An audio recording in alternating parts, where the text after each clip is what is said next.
ముందు పద ఎక్కడికి అని విసురుగా తన చేతిని వెనక్కి లాక్కుంది శంకరి. అభాషణ చేయించుకోవడానికి అని సంజయ్ అనగానే తన చెంప చెల్లుమనిపించింది శంకరి. వెంటనే మరో చెంప చెల్లుమంది. చూడు, నువ్వు ఇంటి వారసుని చంపాలి అనుకుంటే నేను చూస్తూ ఉండను. ఏమనుకుంటున్నావు? నా పేరు మార్చేసావు. నాకు ఇష్టం లేకుండా బలవంతంగా తాళి కట్టావు. నా ఇష్టం లేకుండా బలవంతంగా నన్ను తాకావు. ఇప్పుడు నా కడుపులో ఉన్న బిడ్డను కూడా చంపాలి అనుకుంటున్నావు. నేనేం చేశానని?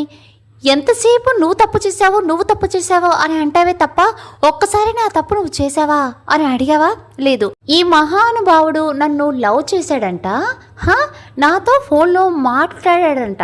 అరే, ఇంత ఆస్తుంది, నీ మెదడులో అంత తెలివి ఉంది కదా, కనీసం నువ్వు తీసుకునే ఫోన్ నెంబర్ నాతో కాదు అని తెలుసుకునే పని లేదా నీకు అని నిలదీసింది శంకరి. అండి, హలో, అందరికీ నమస్కారం. రచయితలు ఎటువంటి అభ్యంతరాలు పెట్టని చాలా ఓల్డ్ స్టోరీస్ తీసుకుని చదువు మీకు వినిపిస్తున్నాను. హాయ్ మ్యామ్, మీరు ఈ కథకి చదవటానికి ఎటువంటి అభ్యంతరాలు పెట్టినందుకు ముందుగా thank you so much ma'am. ఇక స్టోరీలకు వచ్చేస్తే, మీరు ఇంకా నేను తప్పు చేశానని అనుకుంటున్నారా నాన్న అని జాలిగా అడిగింది శంకరి. చేయలేదని అనుకుంటున్నానమ్మా, ఇప్పుడు కూడా చెయ్యలేదని అనుకుంటున్నా, కానీ నువ్వు నా దగ్గర కొన్ని నిజాలు దాచావని మాత్రం నాకు తెలిసింది అని బ్యాగ్లో నుంచి కొన్ని పేపర్లు శంకరి ముందు పెట్టి, ఎందుకురా మా దగ్గర కూడా దాచావు అని బాధగా అడిగారు. ఆయన అలా అడిగేసరికి శంకరికి దుఃఖం ఆగక ఆయన పట్టుకొని ఏడ్చేసింది. కృష్ణ గారు శంకరి తల నిమిరి, ఎందుకురా బాధపడతావు? నువ్వేం చేసినా మా గురించి ఆలోచన చేశావు. కష్టపడి నువ్వే ప్రభుత్వ పాఠశాలలో చదువుకొని ఫస్ట్ వచ్చావు. ఎక్కడ చదివామన్నది కాదు, మనలో ప్రతిభ ఎంతున్నదని తెలియాలి అన్నట్టు నీలోని ప్రతిభను చూపించావు. చదువుకుంటానని వైజాగ్ వెళ్ళి 2 సంవత్సరాలు మాకు దూరంగా ఉన్నావు, కానీ అక్కడ 2 సంవత్సరాలు చదువుకుంటూ జాబ్ కూడా చేశావని నాకెందుకు చెప్పలేదురా అని అడిగారు. శంకరి తన కన్నీళ్ళను తుడుచుకొని, మీకు తెలుసు కదా నాన్న, నాకు ఒకరి దగ్గర చెయ్యి చాచి బతకటం తెలియదు, కానీ నేను అనుకున్నట్లుగా మంచి జాబ్ తెచ్చుకోవాలంటే చదువుతో పాటు డబ్బు కూడా కావాలి. అందుకే చదువుకుంటూనే పార్ట్ టైం ఉద్యోగ ప్రయత్నాలు చేయటం ప్రారంభించారు, కానీ అవి దొరకలేదు. ఆ సమయంలోనే అనుకోకుండా నా కళ్ళ ముందు ఒకరికి యాక్సిడెంట్ అయింది. వెంటనే అతన్ని హాస్పిటల్లో జాయిన్ చేశాను. నా దగ్గర డబ్బు లేక మీరు నాకు ప్రేమగా కొనిచ్చిన చైన్ ఇచ్చి, నా రక్తం కూడా ఇచ్చి తనని బతికించాను. స్పృహలోకి వచ్చిన అతను నేను కలిశాను. అతను నా గురించి, నా క్వాలిఫికేషన్, నా మార్క్స్ అన్నీ తెలుసుకొని అతని కంపెనీలో పార్ట్ టైం జాబ్ చేయమని ఆఫర్ ఇచ్చారు. అలా నేను 2 సంవత్సరాలు అతని కంపెనీలో పార్ట్ టైం జాబ్ చేసి ఆ డబ్బులు నా అకౌంట్లో వేయమని చెప్పమన్నాను. అలా ఆయన నేను సంపాదించిన డబ్బుల్ని నా అకౌంట్లో వేశారు. బంగ్లాదేశ్లో జాబ్ వచ్చిన తర్వాత వీసా కోసం వెళ్ళాను. వాళ్ళు నా అకౌంట్లో కొంత అమౌంట్ ఉంటేనే వీసాకి శాంక్షన్ చేస్తామని చెప్పారు. అప్పటికి నా అకౌంట్లో మనీ ఉండటంతో ఆ అకౌంట్ స్టేట్మెంట్ ఇలా పేపర్ల రూపంలో రుజువుడు చూపించాను. అందుకే ఆ పేపర్లు నా దగ్గర ఉన్నాయి. నాకు బంగ్లాదేశ్లో జాబ్ వచ్చిందనగానే మీరు డబ్బు కోసం ఇబ్బంది పడటం నేను చూశానన్నా. మిమ్మల్ని ఇబ్బంది పెట్టక అవేమీ అక్కర్లేదు, అవన్నీ కంపెనీ వాళ్ళే చూసుకుంటారని మీకు అబద్ధం చెప్పాను. ఎందుకంటే మీ కూతురు పార్ట్ టైం జాబ్ చేసి డబ్బులు సంపాదించుతుంటే మీరు తట్టుకోలేరనిపించింది. చిన్నప్పటి నుంచి మీ కష్టాన్ని చూసి పెరిగానన్నా. నేను కూతురుగా మీకు అండగా ఉండాలనుకునే నేను ఇదంతా చేశాను. మంచి జాబ్ సంపాదించి మిమ్మల్ని కూడా నాతో పాటు లైఫ్ లాంగ్ ఉంచుకోవాలని కళ్ళను కన్నాను. కానీ మళ్ళీ మిమ్మల్ని కలుస్తానా అన్న సందిగ్ధంలో ఉంటాడని కలలో కూడా అనుకోలేదు నాన్న అని బాధపడింది శంకరి. కృష్ణ గారు తన కూతురు తలనిమిరి, చిన్నప్పటి నుంచి నేను చూస్తున్నాను, నా కూతురు గురించి నాకు తెలియదురా, నా కూతురు మేలు వంగారో అని కొద్దిసేపు ఆగి ఆలోచనలో పడ్డారు. కృష్ణ గారు ఏదో ఆలోచనలో ఉండటం చూసి ఆయన చేతిని పట్టుకుంది శంకరి. నాకు తెలిసి నాన్న, నా కూతురు ఏ తప్పు చేయలేదు. మరి ఈ అబ్బాయి, అదే సంజయ్ ఎవరమ్మా? నువ్వు తనని మోసం చేస్తున్నట్టుగా మాట్లాడుతున్నాడు. నీ మీద ఎంత కోపం లేకపోతే బలవంతంగా నిన్ను పెళ్లి చేసుకున్నాడు. ఎక్కడో ఏదో పొరపాటు జరిగిందనిపిస్తుంది. ఒకటి చెప్పు, ఆ రోజు వాచ్ నీకు లక్కీ డ్రాలో వచ్చిందని చెప్పావు కదా, మరి అతను ఇచ్చాడేంటి అని తన అనుమానాలన్నీ అడిగారు. శంకరి సంజయ్ వాచ్ గురించి చెప్పిందంతా చెప్పి, నాకు నిజంగా అతని ఈ వాచ్ నాకు అందేలా చేశారని తెలియదు నాన్న. నేను ఇంతవరకు తనని చూసింది కూడా లేదు, కానీ నేను తనకి బాగా పరిచయం అన్నట్లుగా తనను మాట్లాడుతుంటే నేను నిజంగా తనని ప్రేమించానా? మరెందుకు తనని గుర్తుపట్టడం లేదు? నాకు మెమొరీ లాస్ ఏమైనా అయ్యిందా అని నాలో నేను చిత్రవద అనుభవిస్తున్నా నాన్న అని బాధపడింది. బాధపడకురా, కారణం లేకుండా ఆ దేవుడు ముడిపెట్టడు. నువ్వు తప్పు చేయలేదు, కానీ అతని దృష్టిలో నువ్వు తప్పు చేసిన దానివయ్యావు. ఒకటి చెప్తాను, గుర్తుపెట్టుకో. ముందు అతని దృష్టిలో నువ్వు ఎలా పరిచయం అయ్యావో తెలుసుకో. నీ గురించి అంతా పక్కా చెప్పారంటే ఏదో జరిగింది, అదేంటి తెలుసుకో. నా కూతురు గురించి నాకు తెలుసు, తను చాలా సామర్థ్యం కలది.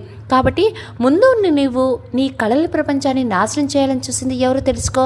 ఆ తెలుసుకున్న వాళ్ళని నీ భర్త ముందు నిలబెట్టి నీ తప్పు లేదని నిరూపించుకో. ఆ తర్వాత నువ్వు ఏం చెయ్యాలనుకుంటే అది చెయ్యి. నీకు అండగా నీ తండ్రి తోడుగా ఉంటాడు అని ధైర్యం చెప్పారు కృష్ణ గారు. ఇన్ని రోజులు ఒంటరిగా బాధపడిన శంకరికి తన తండ్రి మాటలతో మనసు కొంచెం కుదుటపడగా ఆయన మాటలకు ధైర్యం తెచ్చుకొని సరేనని తల ఊపి చిన్నగా నవ్వింది. కృష్ణ గారు శంకరి తలనిమిరి రమాగారికి ఫోన్ చేసి మాట్లాడించారు. తర్వాత శంకరి వస్తువులు ఉన్న బ్యాగ్ని తనకి అందించి తిరిగి ప్రయాణమయ్యారు. వెళ్తూ గీతాకు కూడా చెప్పి వెళ్ళారు. సాయంత్రం ఇంటికి వచ్చిన సంజయ్కి కృష్ణ గారు వచ్చారని తెలుసుకున్నాడు. గదిలోకి వెళ్ళిన తనకి సోఫాలో కూర్చుని ఆలోచిస్తున్న శంకరిని చూసి ఫ్రెష్ అవడానికి వెళ్ళాడు. తను ఫ్రెష్ అయి వచ్చిన శంకరిలో కదలికలేకపోవడం చూసి లీసా అని పిలిచాడు. సంజయ్ మాటలకి ఈ లోకంలోకి వచ్చిన శంకరి ఏంటి అన్నట్లు అతని వైపు చూసింది. ఉదయం మీ నాన్నగారు వచ్చారంట అని అడిగాడు. అతని మాటలకి అవును అని తలూపింది శంకరి. మరి మీ నాన్నని కలిసిన తర్వాత కూడా నువ్వు డల్గా ఉన్నావేంటి? అంటే నువ్వు తప్పు చేశావని వాళ్ళకి తెలిసిపోయిందా? అందుకే మీ అమ్మగారు రాలేదా అని కొంచెం వ్యంగ్యంగా అన్నాడు. అతని మాటలు కోపంగా చూసి, కన్న కూతురు తప్పు చేసిందో చేయదో తెలుసుకునే వాళ్ళు కాదు నా కన్నవాళ్ళు. ఎందుకంటే వాళ్ళకి వాళ్ళ కూతురు మీద అంత నమ్మకం ఉంది. అలాగే నన్ను చూడటానికి మా నాన్న వస్తే మీకెందుకు, మా అమ్మ వస్తే మీకెందుకు అని అరిచింది శంకరి. శంకరి నీకెందుకు అన్నట్లుగా మాట్లాడటం చూసి తన గొంతు పట్టుకున్నాడు సంజయ్. ఏంటే మీ నాన్న చూడగానే నోరు లేస్తుందేంటి? అయినా నాకెందుకంటేవేంటి? నేను నీ మొగుడిని, నీ గురించి నాకు కాకపోతే ఇంకెవరికి కావాలి అని రెట్టించి అడిగాడు. మొగుడా? తాళి కట్టుగానే మొగుడైపోతాడా? తాళి కట్టించుకున్న ఆడదే అది తాళి అనుకున్నంత వరకే మీకు గౌరవం వచ్చేది. తన మెడలో ఉన్న తాళిని బయటకు తీసి నేను దీన్ని తాళిగా కాదు కదా, పలుపు తాళిగా ఫీల్ అవుతున్నాను.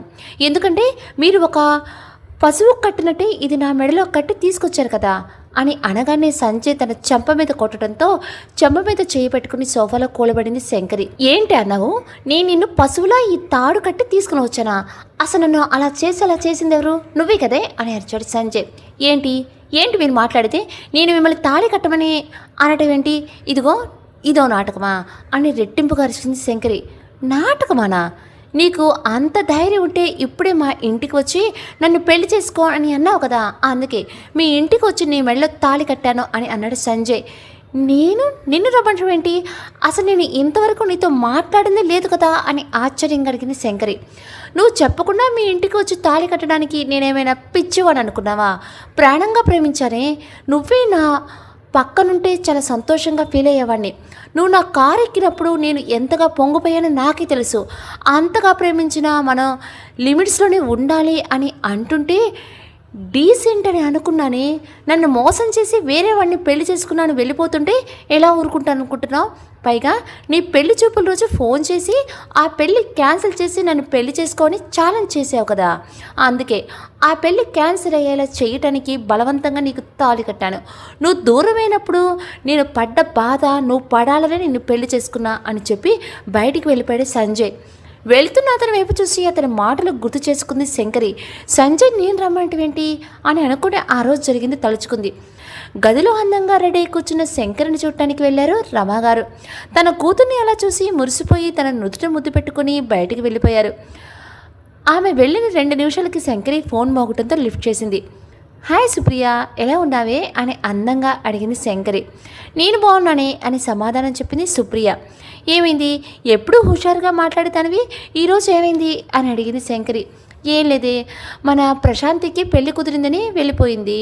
మనసుని కూడా జాబ్ వచ్చిందని ఎక్కడికో వెళ్ళిపోయింది. నువ్వు కూడా నీ చదువు కంప్లీట్ అయిపోయిందని వెళ్ళిపోయావు. పైగా ఈరోజు పెళ్లి చూపులని మన ఫ్రెండ్స్కి చెప్పావు. నేనేమో ఇక్కడ జాబ్ వచ్చిందని నేను ఒక్కదానే ఉండిపోయాను. దాంతో ఆ రాకేష్ గారు లవ్ అంటూ నా వెంట పడటం మానలేదే అని బాధపడింది సుప్రియ. నువ్వు ఇలా ఉంటే వాడు అలాగే చేస్తాడు. అయినా లవ్ అని నీ వెంట పడే బదులు జాబ్ సంపాదించుకుంటే మంచిదే కదే అని అడిగింది శంకరి. వాడి జాబ్ కూడా తెచ్చుకున్నాడంట అని చిన్నగా చెప్పింది సుప్రియ. అంటే అని ఆశ్చర్యంగా అడిగింది శంకరి. అంటే అంటే అని అంటున్న సుప్రియ మాటలకు కోపం తెచ్చుకుంది శంకరి. అంటే నువ్వు వాడిని ఇష్టపడుతున్నావా? అమ్మ దొంగ, ఎన్ని నాటకాలు ఆడేవే! నీకు వాడంటే ఇష్టం ఉంటే ముందే చెప్పొచ్చు కదా, ఈ పాటికి మీ పెళ్ళి కూడా అయిపోయేది అని చెప్పింది శంకరి. ఏంటి చెప్పేది? నేను ఒప్పుకుంటే సరిపోతుందా? మా ఇంట్లో వాళ్ళు కూడా ఒప్పుకోవాలి కదా అని బాధగా చెప్పింది సుప్రియ. నువ్వు ఇంట్లో వాళ్ళు చెప్పకుండా వాళ్ళు ఒప్పుకోవాలంటే అలాగే. అయినా ఇదంతా కాదు, నీకు రాకేష్ అంటే ఇష్టం ఉంటే తనని ఇంటికి వచ్చి మాట్లాడమని చెప్పు అని చెప్పింది శంకరి. అది ఎలా చెప్పనే అని అమాయకంగా అడిగింది సుప్రియ. ఓసి తింకర్దానా, ఎలా అడిగానని నన్ను అడుగుతావంటే? నువ్వు నన్ను ప్రేమించావా? నిజంగా నీకు అంత ధైర్యం ఉంటే ఇప్పుడే మా ఇంటికి వచ్చి ఆ మాట చెప్పు. నా తల్లిదండ్రులు ఒప్పుకుంటేనే నిన్ను పెళ్లి చేసుకుంటా, కరాఖండిగా చెప్పే అని చెప్పి సుప్రియని ప్రేరేపించి ఫోన్ పెట్టేసింది. అదంతా తలుచుకున్న శంకరి నోట మాట రాలేదు. నేను మాట్లాడింది సుప్రియతో కదా, మరి ఈయనతో మాట్లాడానంటాడేంటి? పైగా తనతో ఫోన్ మాట్లాడి పెట్టిన 10 నిమిషాలకే ఈయన మా ఇంటికి వచ్చి రచ్చ రచ్చ చేశారు. అసలు అది ఎలా సాధ్యం అని ఇలా పరిపరి విధాలుగా ఆలోచించుకుంటూ సోఫాలో నిద్రపోయింది. మరుసటి రోజు తను లేచేసరికి సంజయ్ వెళ్ళిపోవడంతో తను ఫ్రెష్ అయి కూర్చుంది. శాంతి తనకి ఫుడ్ అది గదిలో ఇచ్చి వెళ్ళిపోయింది. రాత్రి కూడా శంకరి నిద్రపోయిన తర్వాత ఇంటికి వచ్చాడు సంజయ్. అలా ఒక వారం రోజులైంది. రోజు శంకరి లేవకముందే వెళ్ళటం, శంకరి నిద్రపోయిన తర్వాత రావటం చేసేవాడు సంజయ్. అలా చేయటం వల్ల సంజయ్తో కలిసి తను కారులో ఎలా వెళ్ళిందో తెలుసుకోవడం కుదరలేదు శంకరి. కానీ ప్రతిరోజు రాత్రి టైంకి ఫుడ్ ఇవ్వమని చెప్పాడని మాత్రం శాంతి శంకరికి చెప్పింది. అది విన్న శంకరి నా మీద కోపం చూపిస్తేనే కేర్ కూడా చూపిస్తున్నాడు, దీన్ని ఏమనుకోవాలి అనుకుని తల పట్టుకొని కూర్చుంది. ఆ రోజు ఆదివారం కావడంతో నిద్రలేచిన శంకరికి సంజయ్ కనపడటంతో ఈరోజు ఎలాగైనా పూర్తి వివరాలు తెలుసుకోవాలని అనుకుంది. అందుకే త్వరగా రెడీ అయ్యి బయటకు వచ్చింది. అప్పటికి ఇంకా సంజయ్ నిద్ర లేవకపోవడంతో తనని డిస్టర్బ్ చేయలేక బాల్కనీలోకి వెళ్ళి కూర్చుంది. కొద్దిసేపటికి సౌండ్ రావడంతో గదిలోకి వచ్చిన శంకరికి సంజయ్ ఫ్రెష్ అయి రావడం చూసి వెనక్కి తిరిగింది. కారణం సంజయ్ వంటి మీద టవల్ తప్ప ఇంకేం లేదు. నీతో మాట్లాడాలి అని వెనక్కి తిరగకుండా చెప్పింది శంకరి. ఇప్పుడు మాట్లాడాలా, లేకపోతే నేను బట్టలు వేసుకున్నాక మాట్లాడొచ్చా అని అడిగాడు సంజయ్. శంకరి తల కట్టుకుని త్వరగా బట్టలు వేసుకోండి అని విసుగ్గా చెప్పి బాల్కనీలోకి వెళ్ళిపోయింది శంకరి. ఒక 5 నిమిషాలకి రెడీ అయ్యి బాల్కనీలోకి వచ్చాడు సంజయ్. ఇప్పుడు చెప్పు, ఏం మాట్లాడాలి అని అడిగాడు. చెప్పాల్సింది నేను కాదు మీరు.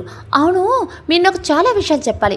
ఇప్పటి వరకు బతిమిలాడి చూశాను, కానీ ఇలా ఎన్ని రోజులు చెయ్యని తప్పుకు నేను బాధపడుతూ ఉండాలి అని అడిగింది శంకరి. అంటే నువ్వు ఏ తప్పు చేయలేదని అనుకుంటున్నావా అని సూటిగా అడిగాడు సంజయ్. అవును అని నిక్కచ్చిగా సమాధానం ఇచ్చింది శంకరి. ఇలా అని ఎందుకు నన్ను బాధ పెడుతున్నావు లీసా? చేసినంత చేసి ఇప్పుడు నువ్వు ఏం చేయలేదు అంటే చేసినంత ఎవరు లీసా, ఎవరు అని గట్టిగా అడిగాడు సంజయ్. మీరు ఏమనుకున్నా సరే నా పేరు లీసా కాదు, అసలు నాకు ఈ లీసా పేరు నచ్చలేదు అని చెప్పింది శంకరి.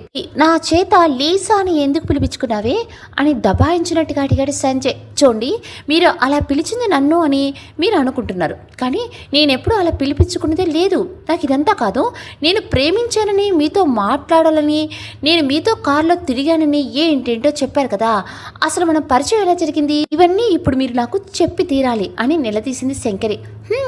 అయితే మన పరిచయం మొత్తం చెప్తాను, అప్పుడు తప్పు నీదైతే ఏం చేస్తావే చెప్పు అని అడిగాడు సంజయ్. నేనైతే తప్పు చేయలేదు, ఒకవేళ తప్పు నాదని తెలిసిన పక్షంలో మీరు ఏం చెప్తే అది చేయడానికి నేను సిద్ధమే. అదే ఒకవేళ తప్పు మీదైతే నేను ఏం చెప్తే అది చెయ్యాలి అని పొగరగా సమాధానం ఇచ్చింది శంకరి. సరే నీ ఇష్టం, అలా అయితే చెప్తాను. నేను నిన్ను మొదట చూసింది 6 నెలల క్రితం భీముని దగ్గర రక్తదానం టెంట్ పెట్టి నువ్వు రక్తదానం గురించి అందరికీ తెలిసేలా చేసినప్పుడు నిన్ను చూస్తూ చాలాసేపు నేను అక్కడి నుంచి కదలలేకపోయాను అని చెప్పాడు సంజయ్. అంటే రక్తదానం గురించి చెప్తుంటే మీకు నేను నచ్చేసానా, దాన్ని మీరు ప్రేమ అనుకున్నారా అని ప్రశ్నించింది శంకరి. శంకరి సీరియస్గా ఒక లుక్ ఇచ్చాడు సంజయ్. ఎందుకలా చూస్తారు, మీరు చెప్పిన దానికే కదా నేను అడిగాను అని చెప్పింది శంకరి. నేను నిన్ను ప్రేమించింది రక్తదానం చేస్తున్నావనో లేక నువ్వేదో సంఘ సంస్కర్తవో అని కాదు. నిన్ను ముట్టుకున్నప్పుడు నాలో కలిగిన అలజడి నీలో కూడా కలగడం నాకు తెలిసింది. గట్టిగా కొట్టుకున్న నా గుండె చప్పుడు అడగనా అది నువ్వే అని తెలిసింది అని చెప్పాడు సంజయ్. ఏంటి, గుండె చప్పుని అడిగారా? ఎలా, ఫోన్ ద్వారానా లేక కాలింగ్ బెల్ కొట్టా అని వెటకారంగా అంటున్న శంకరి మాటలకు సంజయ్ సీరియస్గా చూడటం చూసి మరి లేకపోతే ఏంటండి, మనం ఎలా కలిసామంటే గుండు చప్పుడు కలిసి డ్యాన్స్ చేశాము అదేదో చెప్తున్నారు చిరాగ్గా అంది శంకరి. నిజంగానే మనం డ్యాన్స్ చేశాము, నీకు నమ్మకం కుదరకపోతే అని గబుక్కున్న రూమ్లోకి వెళ్ళి కబ్బోర్డు ఓపెన్ చేశాడు. తన బట్టలు అడుగును దాచిన అతని ఫోన్ తీసి ఆన్ చేశాడు. అందులో ఉన్న వీడియో ప్లే చేసి అది శంకరి ముందు పెట్టాడు. శంకరికి ఆ వీడియో చూడగానే నోట మాట రాలేదు. ఎందుకంటే అందులో డ్యాన్స్ చేసేది శంకరి సంజయ్లు. అది చూసిన శంకరి ఆశ్చర్యంగా సంజయ్ వైపు చూసింది. సంజయ్ మాట్లాడుతూ ఏంటి అలా చూస్తున్నా, ఆ వీడియో చూసాక కూడా నేను ఎవరినో తెలియదంటావా అని సూటిగా అడిగాడు. ఆ రోజు డ్యాన్స్ చేసింది మీతోనా? నాకు నిజంగా తెలీదు అని ఆ వీడియోని చూసింది.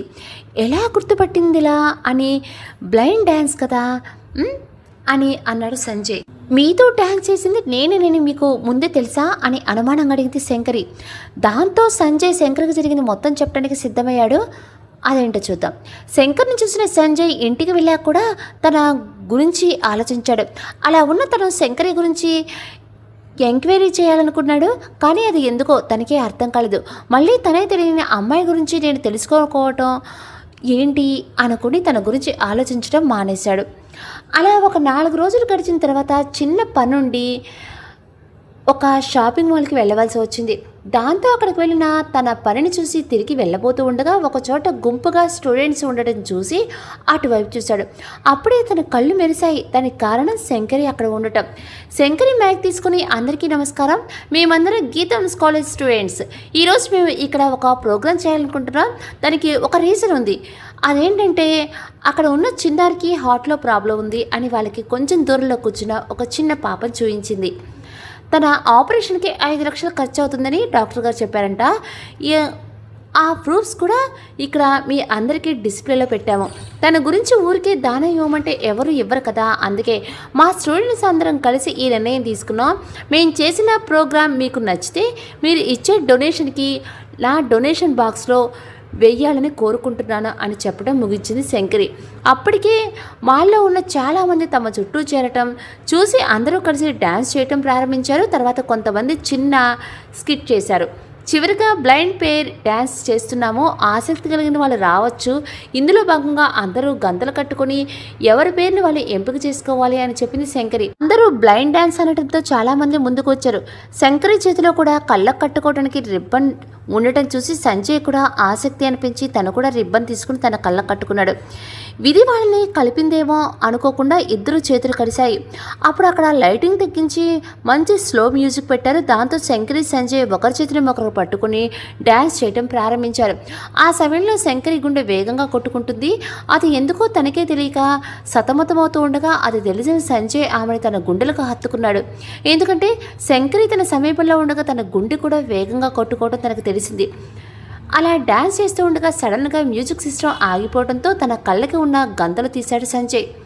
తన మనసు కోరుకున్నట్టుగా తన శంకర్తో కలిసి ఉండటం చూసి ఆనందంగా ఆమె నుదుటిపై ముద్దు పెట్టి అక్కడి నుంచి వెళ్ళిపోయాడు.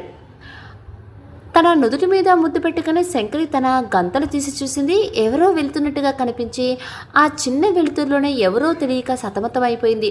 ఇంతలో ఒక్కసారిగా లైట్స్ అన్నీ వెలగటంతో అంతమంది జనాల్లో అతను ఎవరో తెలియక అతని కోసం వెతికింది శంకరి. ప్రోగ్రాం బాగా చేయడంతో వాళ్ళకి 2 లక్షల దాకా డొనేషన్స్ వచ్చాయి. అది చూసిన స్టూడెంట్స్ సంతోషించారు. ఇంతలో ఆ మాల్ మేనేజర్ అక్కడికి వచ్చి, మీ ప్రోగ్రాం చాలా బాగుంది, మీరు ఆ పాప కోసం కష్టపడిన తీరు ఇక్కడికి వచ్చిన ఒక బిజినెస్ మ్యాన్ చూసి ఈ చెక్ మీకు అందివ్వమన్నారని చెక్ని శంకరి చేతికి అందించారు. అందులో 5 లక్షలు అని ఉండటం చూసి శంకరి ఆశ్చర్యంగా ఆయన వైపు చూసింది. తర్వాత ఆయన మాట్లాడటం కొనసాగించి, మీరు ఇలాంటి ఒక మంచి పని చేయాలనుకున్నందుకు ఆ సార్ మీకు ఒక చిన్న కానుకిచ్చారు అని 2 లక్షల రూపాయలు విలువ చేసే చెక్కి శంకరికి బహుమానంగా ఇచ్చారు. ఆ వాచ్ సంజయ్ తనకి ప్రజెంట్ చేయమని శంకరికి చెప్పాడు. శంకరి ముందు తీసుకోవడానికి నిరాకరించిన మేనేజర్ బలవంతం చేయడంతో వాచ్ తీసుకుంది.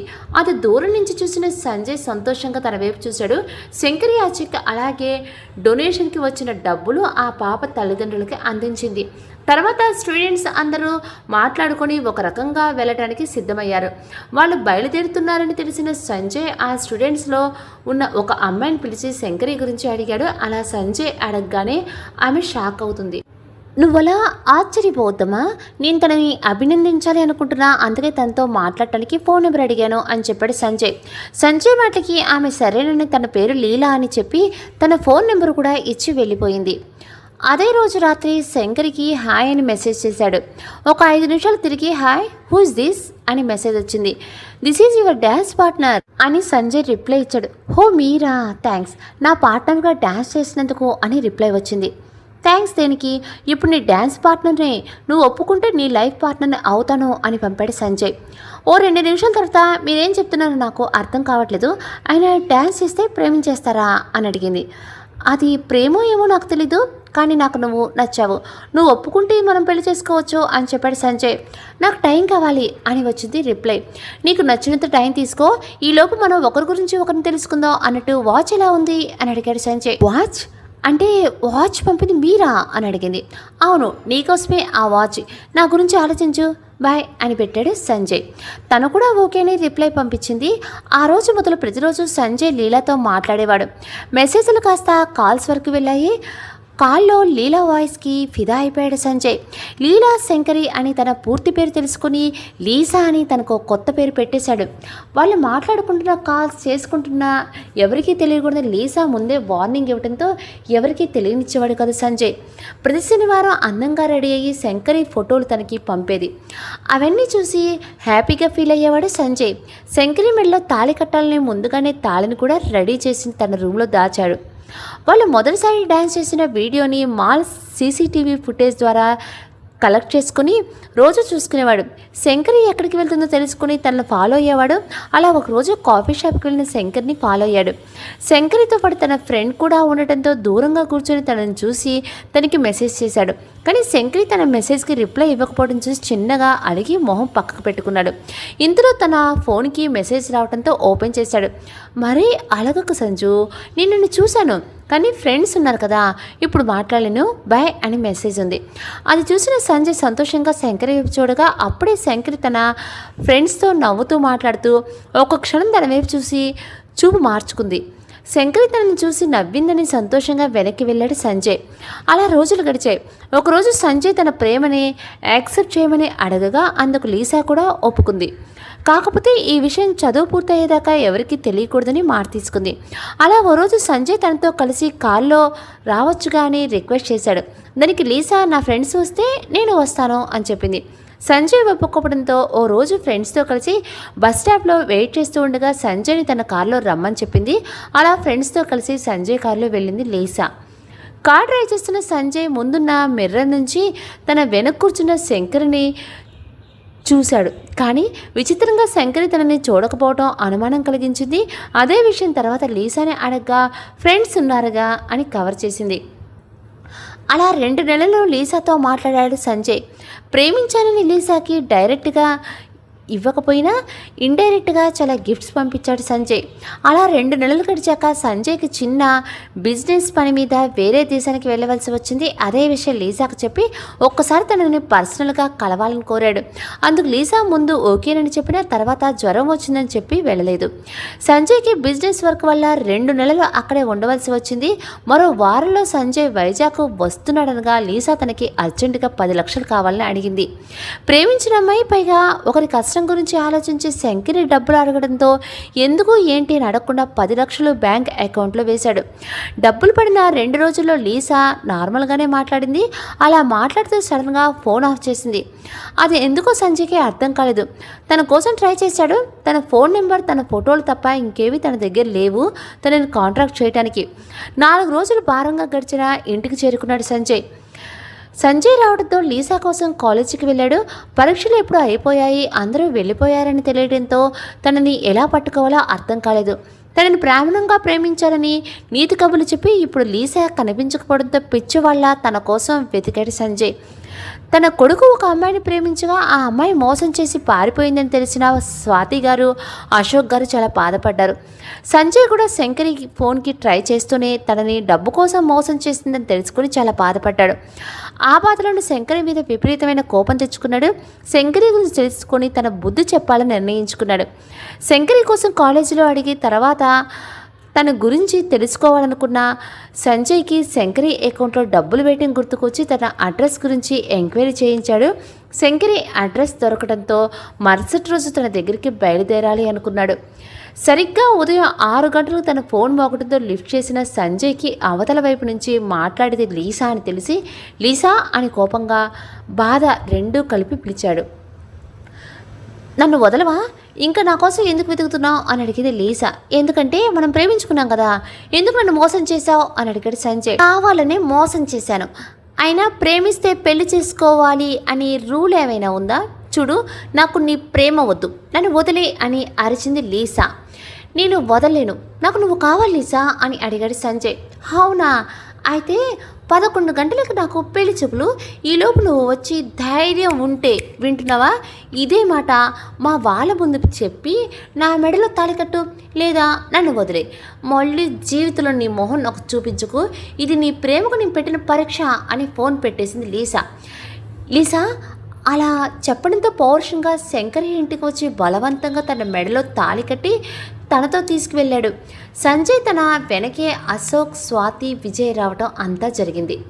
లీసా చేసిన మోసం గురించి మొత్తం చెప్పిన సంజయ్కి శంకరిని చూడాలనిపించలేదు. ఎందుకంటే తను చేయాలనుకుంటున్న తప్పంతా చేసి ఇప్పుడు ఏం చెయ్యలేదు అన్నట్లుగా తను ఉండటం చూసి చిరాగ్గా అనిపించి, నువ్వు చేసిన తప్పేంటో చెప్పమన్నావో చెప్పాను.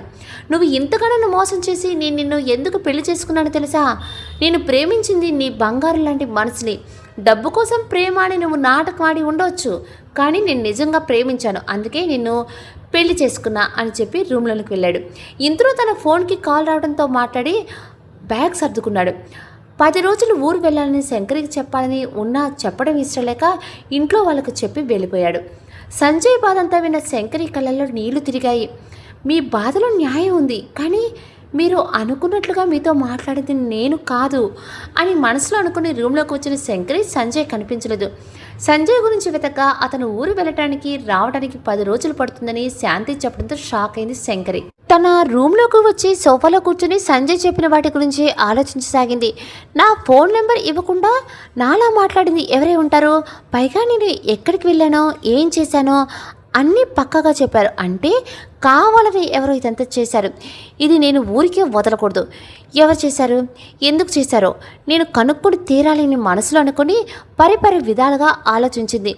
ఇవన్నీ చేయగలిగింది నా స్నేహితుడే, ఎందుకంటే సంజయ్ కారులో కూడా ఎక్కేలా చేసింది వాళ్ళే అని బాగా ఆలోచించగా బ్యాంక్లో సంజయ్ డబ్బులు వేశాడు అని గుర్తుకు వచ్చి వెంటనే తన వస్తువులు వాళ్ళ నాన్న తెచ్చిన బ్యాగ్లో ఉందేమోనని ఆ బ్యాగ్ చెక్ చేసింది. ఆ రోజు జరిగింది తలుచుకుంది. నా అకౌంట్ పనిచేయటం లేదు, నీ అకౌంట్లో డబ్బులు వేస్తారు, అవి నువ్వు డ్రా చేసి నాకు ఇవ్వవా అని అడిగిన తన స్నేహితురాలి మాట కాదలేక సరైన ఒప్పుకొని అలాగే చేసింది. అంటే ఇదంతా నీ పనా? నేను కలల కన్నా జీవితానికి నాకు లేకుండా చేసావు కదా, నిన్ను వదిలిపెట్టను అని గట్టిగా పిడికిలి బిగించింది శంకరి. ఫ్లైట్లో కూర్చొని వెనక్కి వాళ్ళి కళ్ళు మూసుకున్నాడు సంజయ్. ఎందుకంటే ఎందుకు ఇలా చేశావు? నా పనేదో నేను చేసుకుని సరదాగా ఉండే మనిషిని నీ ప్రేమలో పడేసి నన్ను నడివీధిలో వదిలేశావు. అయినా నేను చేరుకుంటా సొంతం చేసుకున్న ఏదో అపరాధ భావంగా నాకు కలుగుతుంది. నీకు ఇష్టం లేకుండా నేను పెళ్లి చేసుకున్నప్పుడు కొంచెం బాధపడి నువ్వు చేసిన మోసం ముందు అది కనిపించలేదు. కానీ నీకు ఇష్టం లేకుండా నేను నా సొంతం చేసుకున్న క్షణం నుంచి ఏదో తప్పు చేసిన వల్ల నీకు ఎదురు పడలేకపోతున్నాను. అది ఎందుకో అర్థం కావట్లేదు. కానీ నిన్ను నా సొంతం చేసుకోవడానికి కారణం మాత్రం నువ్వేనే. అవును, నువ్వే. ఎక్కడ మళ్ళీ నాకు నువ్వు దూరం అవుతావో అన్న బాధ, ఆ భయంలో నీకు ఇష్టం లేకుండా నేను చేసిన పని అది. కానీ ఆ తర్వాత మళ్ళీ నిన్ను ముట్టుకోవాలనుకున్నా కూడా ఏదో గిల్టీ ఫీలింగ్ కలుగుతుంది. అది ఎందుకో అర్థం కావట్లేదు. నేను ప్రేమించింది నిన్నే లీసా, నాకు నువ్వు కావాలి, ప్లీజ్ నాతో ఉండిపోవే, మళ్ళీ నన్ను వదిలి వెళ్ళకు అని తన చేతిని గుండె మీద పెట్టుకొని గట్టిగా కళ్ళు మూసుకున్నాడు. మరుసటి రోజు నిద్రలేచి శంకరి ఫ్రెష్ అయ్యి కిందకి వెళ్ళింది. అప్పటికే అశోక్, విజయ్ తినేసి ఆఫీస్కి వెళ్ళిపోవడంతో స్వాతి, గీతకి టిఫిన్ తినిపిస్తున్నారు. అబ్బా చాలా అత్తయ్యా, తినలేకపోతున్నా అని అంది గీత. అప్పుడే కనీసం 2 పూరీలు కూడా తినలేదు. నీకు ఇష్టమని నేనే చేశాను, ప్లీజ్ తల్లి, నా కోసం కాకపోయినా కడుపులో ఉన్న బుచ్చిబాబు కోసమైనా తినమ్మా అని బలవంతంగా మరో పూరి తినిపిస్తుంది స్వాతి. నేను తింటాను కదా అత్తయ్య, మీరు తినటం మానేసి మరీ నాకు తినిపించాలా అని అలిగినట్టుగా మొహం పెట్టింది గీత. నీకు అమ్మ ఉండుంటే ఈ సమయంలో తను కూడా నిన్ను ఇలాగే చేసుకునేది. నాకు ఆ ప్యాంట్లు ఆ షర్ట్లు వేసుకునే వాళ్ళే పుట్టారు. ఒక్క ఆడపిల్ల పుడితే బాగుండు అని ఎదురు చూశాను. కానీ నాకు అవకాశం లేకుండా పోయింది. అలాంటప్పుడు కోడల్ని కూతురుగా చూసుకోపోతే ఎలా? అయినా నేనేమైనా గయ్యాలత్తనా కనబడుతున్నానా అని చిరుకోపంగా అంది స్వాతి. లేదు, మా అత్తమ్మ సో స్వీట్ అని పొగిడింది గీత. స్వాతి నవ్వి, పొగిడితే తినిపించడం మానేస్తాను అనుకుంటున్నావా? ఇప్పుడు తినాలి, తర్వాత జ్యూస్ తాగాలి. ఏది మానేసినా నిన్నేమన్నో, నేను తిండి తినటం మానేస్తాను అని బెదిరించింది. గీత నవ్వి, అమ్మో మా అత్తమ్మ తినకపోతే ఇంకేమైనా ఉందా? కడుపులో ఉన్నవాడు నన్ను ఆడించేడు అని పక్కపక్క నవ్వింది. గీత నవ్వును చూసి ఎప్పుడు ఇలాగే నవ్వుతూ ఉండమ్మా అని మెటికలు విరిచి మెట్ల వైపు చూసింది. అక్కడ శంకర్ నిలబడి వాళ్ళనే చూడటం గమనించింది. ఏ మనుషులో ఏంటో, కడుపుతో ఉన్న పిల్ల తింటుంటే అంతంత కళ్ళేసుకుని చూడకపోతే తన పని తను చూసుకోవచ్చు కదా అని విసుక్కొని గీతకి తన చేత్తో దిష్టి తీసి, ఇదిగో గీత, నీకు రేపటి నుంచి భోజనం నీ రూమ్లోనికి తీసుకొచ్చి నేనే తెరిపిస్తాను. మళ్ళీ ఎవరైనా చూస్తే నీకు దిష్టి తగులుతుంది అని శంకరి వైపు చూసి చెప్పింది స్వాతి. స్వాతి గారు అలా తనని దిష్టి కళ్ళు అన్నట్లుగా మాట్లాడుతుంటే తట్టుకోలేకపోయింది శంకరి. వెంటనే అక్కడి నుంచి తన గదిలోకి వెళ్ళిపోయింది. శంకరి వెళ్ళటం చూసిన గీత, ఎందుకత్తమ్మా తనని అలా అంటారు? నాకు తెలిసి మీరెప్పుడూ ఒకరి మనసు బాధపడేలా ప్రవర్తించలేదు, కానీ మీరు శంకరి విషయంలో చేస్తాను చూస్తుంటే మీరేనా అన్నట్టుగా అనిపిస్తుంది. ఎందుకత్తమ్మా తన విషయంలో అంత కఠినంగా ఉన్నారో అని అడిగింది. మరేం చేయమంటావు గీత? నాకు నా భర్త నా పిల్లలే లోకం. అలాంటిది హుషారుగా ఉండి నా చిన్న కొడుకుని తన వలలో వేసుకుని తనను మోసం చేసి పారిపోయింది. వాడు తను ఎక్కడుందో తెలుసుకుని తన బుద్ధి చెప్తాడనుకుంటే పెళ్లి చేసుకుని మన ఇంటికి తీసుకొచ్చాడు. వీడు వద్దనుకున్నదే కదా సంజును మోసం చేసి పారిపోయింది. అలాంటి అమ్మాయిని మన ఇంటి కోడలుగా ఎలా తీసుకుని రాగలడు గీత? ఆ అమ్మాయి కోసం నా కొడుకు కంట్లో కన్నీళ్ళని చూశాను. నా కొడుకు కన్నీళ్ళకు కారణమైన తనని నేను ఎప్పుడూ అంగీకరించలేను అని తన బాధంతా చెప్పి, శాంతి చేత నీకు జ్యూస్ పంపిస్తాను, టాబ్లెట్ వేసుకో అని వంట గదిలోకి వెళ్ళారు స్వాతి గారు. స్వాతి గారిని వెళ్ళి వైపే చూస్తున్న గీతకి ఆమె కోపంలో కొడుకు మీద ప్రేమ కనపడుతుంది. అలాగని ఒక అమ్మాయిని అలా మాటలు అనటం నచ్చలేదు గీతకి. శాంతి ఇచ్చిన జ్యూస్ తాగి టాబ్లెట్ వేసుకుంది. స్వాతి తన రూమ్లోకి వెళ్ళటం చూసి గబగబా ఒక ప్లేట్లో టిఫిన్ పెట్టి శంకరి దగ్గరికి వెళ్ళింది. గదిలోకి వెళ్ళిన శంకరి దుఃఖం ఆగలేదు. ఇప్పటి వరకు తను అదృష్టవంతురాలని అందరూ అనటం తప్ప ఎవరిని తనని ఇలా అనకపోవడంతో మనసుకి కష్టంగా అనిపించి కళ్ళు మూసుకుంది. ఎంతసేపు ఏడ్చిందో తెలియదు, కానీ తన తల మీద ఏదో స్పర్శ తగలడంతో కళ్ళు తెరిచి చూసింది. తన ఎదురుగా గీత ఉండటం చూసి గబుక్కుని సోఫా పై నుంచి లేచి నిలబడింది. మీరు అని అడిగి తన వైపు చూడకుండా తల తెంచుకుంది శంకరి. శంకరికి అడ్డం పట్టుకొని పైకెత్తి, నేను నీకు అక్కనవుతాను, నన్ను మీరు అని పిలవక్కర్లేదు, అక్క అని పిలువు అని చెప్పింది గీత. అలాగే అక్క, కానీ మీరు నా దగ్గర ఎందుకు వచ్చారు? అత్తయ్య చూస్తే కోపడతారు అని చిన్నగా చెప్పింది శంకరి. మన అత్తయ్య అంతా చెడ్డవారు ఏం కాదు. ఆ మనసుకు గాయం కలిగితే అది బయట పెట్టేస్తారు, అంతేగాని మనకి అమ్మ ప్రేమని ఇవ్వటంలో ఆమెకి సాటి ఎవరూ రారు అని చెప్పింది గీత. శంకరి గీత మాటలు విన్నా మౌనంగానే ఉండిపోయింది. సరే, నీకోసం టిఫిన్ తీసుకొచ్చాను, తిను అని తను తెచ్చిన టిఫిన్ ప్లేట్ శంకరికి ఇచ్చింది గీత. అయ్యో మీకెందుకండి శ్రమ, నేను వచ్చుతాను కదా అని చెప్పింది శంకరి. మరి కిందకు వచ్చి ఎందుకు వెనక్కి వెళ్ళిపోయావు అని ప్రశ్నించింది గీత. శంకరి మౌనంగా ఉండటం చూసి అత్తమ్మ అలా అన్నారని బాధపడుతున్నావా అని లాలనగా అడిగింది. తను వచ్చిన దగ్గర నుంచి ఎవరు ఇంత సౌమ్యంగా మాట్లాడటం వినకపోవడంతో వెంటనే గీతను పట్టుకుని ఏడ్చేసింది శంకరి. నిన్ను దిష్టి పెట్టాలని మీ వైపు చూడలేదు, కనీసం నాకు ఆలోచన కూడా లేదు. అత్తయ్య మీకు తినిపించడం నాకు మా అమ్మ గుర్తుకొచ్చింది, కానీ అత్తయ్య అని చెప్పలేక మౌనంగా ఉండిపోయింది శంకరి. నాకు తెలుసు శంకరి, నేను అర్థం చేసుకోగలను. నీ కళ్ళల్లోకి చూసినప్పుడు నా మీద ఈర్ష్య కనిపించలేదు, నీ కళ్ళల్లో బాధ కనిపించింది. అప్పుడే అనుకున్నా మీ వాళ్ళు నీకు గుర్తొచ్చుంటారని. అందుకే నీకు అమ్మ స్థానంలో అక్కగా నీ ఆకలి తీర్చాలని వచ్చాను. ముందు ఇలా కూర్చో అని శంకర్ని కూర్చోబెట్టి తనే స్వయంగా తినిపించింది గీత. కల్మషం లేది గీతలో తన అమ్మను చూసుకుని కన్నీళ్ళు పెట్టుకుని తన చేతి టిఫిన్ తినింది. గీత శంకరి కళ్ళను తుడిచి, మీ మధ్య ఏం జరిగిందో నాకు తెలీదు, అదేంటి అని నువ్వు చెప్పేదాకా కూడా నేను అడగను, కానీ నిన్ను నా చెల్లిలా భావించి చెప్తున్నాను, నీకు తోడుగా నీకు అక్కగా నేనుంటాను, నీళ్ళు నువ్వు బాధపడొద్దు అని భరోసా ఇచ్చింది. శంకరి తన కన్నీళ్ళని తుడుచుకుని, తప్పకుండా అక్క, ఇప్పుడు దాకా ఇక్కడికి నేను ఎందుకు వచ్చానో నాకు అర్థం కాలేదు. తప్పు చేశావని పదే పదే అంటుంటే నా మీద నాకే అనుమానం వచ్చింది. కానీ నిన్నే నాకు తప్పేమీ లేదని తెలిసింది. ఆ తప్పు ఎవరు చేశారో నిరూపించగానే నేను ఏం చేయాలో నిర్ణయించుకుంటాను అని చెప్పింది. అంటే ఏంటి నువ్వు అనేది, అసలు ఏం జరిగింది అని అడిగింది గీత. మీరు టెన్షన్ పడకుండా నేను చెప్పేది వినండి అక్క అని సంజయ్ తనకు చెప్పింది మొత్తం చెప్పింది. అందులో తన ప్రమేయం కూడా లేదని చెప్పింది శంకరి. అంటే ఇందులో నీ నీ తప్పు లేదు, కానీ చాలా పక్కడబందీగా నిన్ను ఇందులో ఇరికించారు. ఈ విషయం సంజయ్కి చెప్పొచ్చు కదా శంకరి అని అడిగింది గీత. నమ్ముతారక్క, అయినా ఆయన దాకా ఎందుకు, ఇంట్లో వాళ్ళు నమ్ముతారా? నా మీద నమ్మకంతో మీరు నేను చెప్పింది నమ్ముతున్నారు, కానీ అందరూ నమ్మరు కదా, ప్రూఫ్స్ అడుగుతారు. కాబట్టి ముందు ప్రూఫ్ సంపాదించి నన్ను నేను నిరూపించుకుంటానక్క అని తన మీద తనకున్న విశ్వాసంతో చెప్పింది శంకరి. శంకరి వైపు ముచ్చటగా చూసి, నీ వెనక నీకు తోడుగా నేనుంటాను అని మాటిచ్చింది గీత. శంకరి నవ్వి, నా మీద నమ్మకం ఉంచినందుకు థ్యాంక్స్ అక్క, దయచేసి కొన్ని రోజులు ఈ విషయం ఎవరికీ చెప్పకండి, నేను ప్రూఫ్ సంపాదించిన తర్వాత అందరికీ నేను చెప్తాను అని చెప్పింది.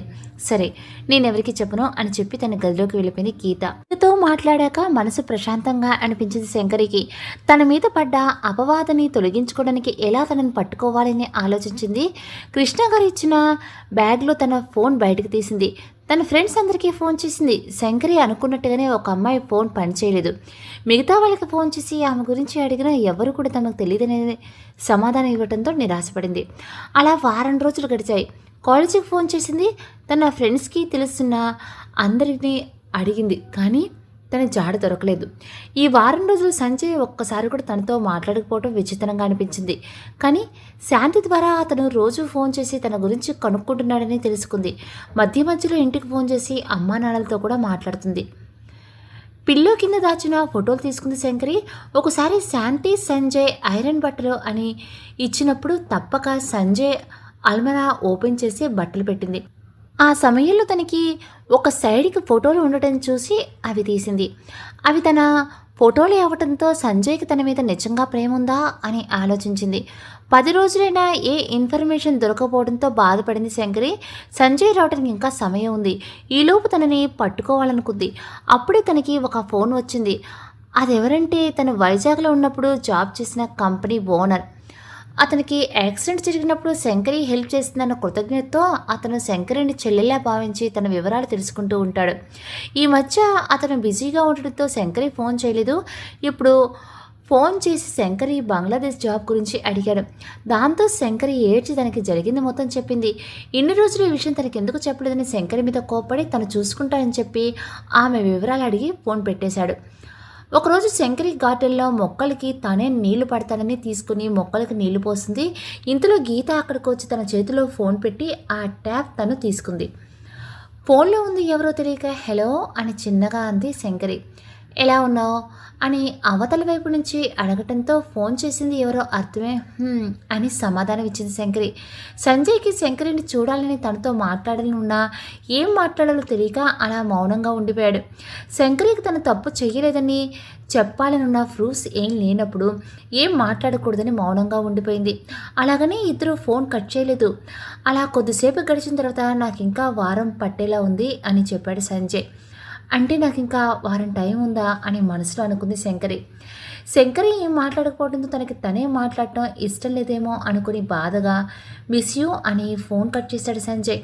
తన ఆఖరి మాటల్లో తనని ఎంతగా మిస్ అవుతున్నాడో అర్థమైన శంకరి అప్పటిదాకా తనేం తప్పు చేయలేదనే ఆలోచించిందే కానీ సంజయ్ ప్రేమ గురించి ఆలోచించలేదు అని అనుకుంది. ఇంతలో గీత అక్కడికి వచ్చి, అప్పుడే ఫోన్ పెట్టేశారా పాపం మరిది గారు, రోజు నీ గురించి అడుగుతున్నారు, అందుకే ఒకసారి మాట్లాడమని నీకు ఫోన్ ఇచ్చాను. ఒకటి చెప్తాను విని శంకరి, మీ బంధాలు ఎలా ఏర్పడినా అవి ఏర్పడినాయి. ఏ బంధమైనా పోగొట్టుకోవడానికి ఒక క్షణం చాలు, మళ్ళీ సంపాదించుకోవడానికి జీవితకాలం పడుతుంది. నా మరిది అని చెప్పడం లేదు, నిజంగానే సంజయ్ చాలా మంచివాడు. నీ విషయంలో నువ్వు బాధపడటానికి కారణం తనే అయినా తన దృష్టిలో మాత్రం నువ్వే మోసం చేసిన దానిగా నిలిచావు. సంజయ్లో కోపం కాదు, బాధని, అతని ప్రేమని చూడు. ఇవన్నీ ఎందుకు చెప్తున్నానంటే నిన్ను నువ్వు నిరూపించుకున్నాక నా మరిదిని ఒంటరి వాడిని చెయ్యకూడదని నేను చెప్తున్నాను. నేను చెప్పడం వరకే, తర్వాత నీ ఇష్టం అని చెప్పి వెళ్ళిపోయింది. గీతా మాటలు శంకరి వైపు గట్టిగానే పనిచేశాయి. దానికి తోడు సంజయ్ ఫోన్ పెట్టే ముందు తన గొంతులోని బాధకి శంకరి మనసు కరిగింది. దాంతో సంజయ్ గురించి ఆలోచించసాగింది. కాలం ఎవరి కోసం ఆగదు అన్నట్టుగా ముందుగా వెళ్ళగా ఒకరోజు శంకరి నీరసంగా అనిపించింది. కానీ అది ఎందుకో తనకి అర్థం కాలేదు. ఇంతలో తన ఫోన్కి కాల్ వచ్చింది. ఎవరా అని చూసిన శంకరికి తన అన్నయ్యలా భావించే అతను ఫోన్ చేయడంతో లిఫ్ట్ చేసి మాట్లాడింది. నువ్వు చెప్పినా దొరికింది అని అటు నుంచి అతను చెప్పగానే ఎగిరి గంతైపోయింది శంకరి. కానీ కళ్ళు తిరుగుతున్నట్లుగా అనిపించడంతో ఆ పని మానుకుంది. మరుసటి రోజు సంజయ్ వచ్చేస్తాడు, తను రాగానే విషయం చెప్పాలి అని నిర్ణయించుకుంది. మరుసటి రోజు నిద్రలేచిన శంకరి నలతగా అనిపించింది. అది ఎందుకో అర్థం కాలేదు. ఇంతలో తన కడుపులో తిప్పడంతో వాంతయింది. మొహం కడుక్కొని అద్దంలో చూసుకున్న శంకరికి సంజయ్కి తనకి మధ్య జరిగింది కళ్ళ ముందు మెదిలింది. అంటే నేను అనుకుని తన కడుపు మీద చెయ్యి వేసుకుంది. అది కన్ఫర్మ్ చేసుకోవడానికి చిన్న పనుందని గీతకి చెప్పి బయటికి వెళ్ళింది శంకరి. ఈ విషయం ఇంట్లో ఎవరికీ తెలియదు. 1 గంటకి ఇంటికి చేరాడు సంజయ్. అశోక్ గారు విజయ్ ఆఫీస్కి వెళ్ళారని తెలుసుకుని గీత గురించి అడిగాడు. తనకి నీరసంగా ఉందని పడుకుందని చెప్పారు స్వాతి గారు. సరేనని తన గదిలోకి వెళ్ళిన సంజయ్కి శంకరి ఎక్కడా కనిపించలేదు. బహుశా బాల్కనీలో ఉందేమో, తనకి అక్కడ ఉండటం అలవాటే కదా అని అక్కడికి వెళ్ళాడు. కానీ అక్కడ కూడా శంకరి కనపడకపోవడంతో ఇంకింత కంగారు పడ్డాడు. కిందకు వచ్చి స్వాతి గారిని అడిగాడు. తనకేమీ తెలియదని చెప్పారు స్వాతి గారు. ఇంట్లో ఎక్కడ శంకరి కనపడకపోవడంతో కంగారు పడ్డారు సంజయ్. ఎక్కడికి వెళ్ళి ఉంటుంది అని కంగారు పడి బయటికి వెళ్ళేంతలో ఒక చేత్తో ఫైల్ని గుండెలకు హత్తుకుని లోపలికి వచ్చిన శంకరిని చూడగానే అప్పటిదాకా ఉన్న కంగారు కాస్త కోపంగా మారి బయటికి వెళ్ళే ముందు చెప్పెళ్ళాలని తెలీదా తన మీద చెయ్యి చేసుకున్నాడు సంజయ్. సడన్గా సంజయ్ కొట్టడంతో పక్కకు పడిపోయి తనని తాను నిలదొక్కుంది. చేతిలో ఉన్న ఫైల్ని వదిలేసింది. దాంతో అందులో ఉన్న పేపర్లు ఎగిరి కింద పడ్డాయి. అందులో ఉన్న ఒక కాగితం సంజయ్ కాళ్ళ దగ్గర పట్టడంతో అది తీసి చూసిన సంజయ్ ఆశ్చర్యపోయాడు. సంజయ్ ఆశ్చర్యపోవటం చూసి తన చేతిలో ఉన్న పేపర్లు తను తీసుకొని చూశారు స్వాతి గారు. అందులో ప్రెగ్నెన్సీ టెస్ట్ పాజిటివ్ అని కనిపించగానే ఒకవైపు ఆనందంగా ఉన్న మరొకవైపు వీళ్ళు ఇంత దగ్గర అయ్యారా అని ఆశ్చర్యపోయారు. సంజయ్ ఆ రిపోర్ట్ని మళ్ళీ ఒకసారి చూసి ఇదైనా నిజమేనా లేక ఇది కూడా నువ్వు ఆడే సరికొత్త డ్రామానా అని సీరియస్గా అడిగాడు. డ్రామాలు ఆడవలసిన అవసరం నాకు లేదు, అది నిజం అని అంతే సీరియస్గా చెప్పింది శంకరి. అంటే ఇప్పుడు ఇది చూపించి నీ మీద నాకున్న కోపాన్ని పోగొట్టాలని ప్లాన్ చేశావా? నువ్వు చేసిన దానికి నాకు నీ మీద కోపం ఎప్పటికీ పోదు. నీ మీద నాకున్న కోపాన్ని తగ్గించేది ఏదైనా నాకొద్దు, ముందు పద అని శంకరి చెయ్యి పట్టుకొని లాగాడు. ఎక్కడికి అని విసురుగా తన చేతిని వెనక్కి లాక్కుంది శంకరి. అబార్షన్ చేయించుకోవటానికి అని సంజయ్ అనగానే తన చెంప చెల్లుమనటంతో తనని ఎదురుగా చూడగా అపరకాళ్ళ నిలబడిన శంకరిని చూసి కొంచెం భయం కలిగింది తనకి. మళ్ళీ తన మరో చెంప పగలటంతో ఎవరా అని చూడగా స్వాతి గారు ఉండటంతో మామ్ అని ఆశ్చర్యంగా పిలిచాడు. అలా పిలవకు నన్ను. ఏంట్రా ఏమన్నో?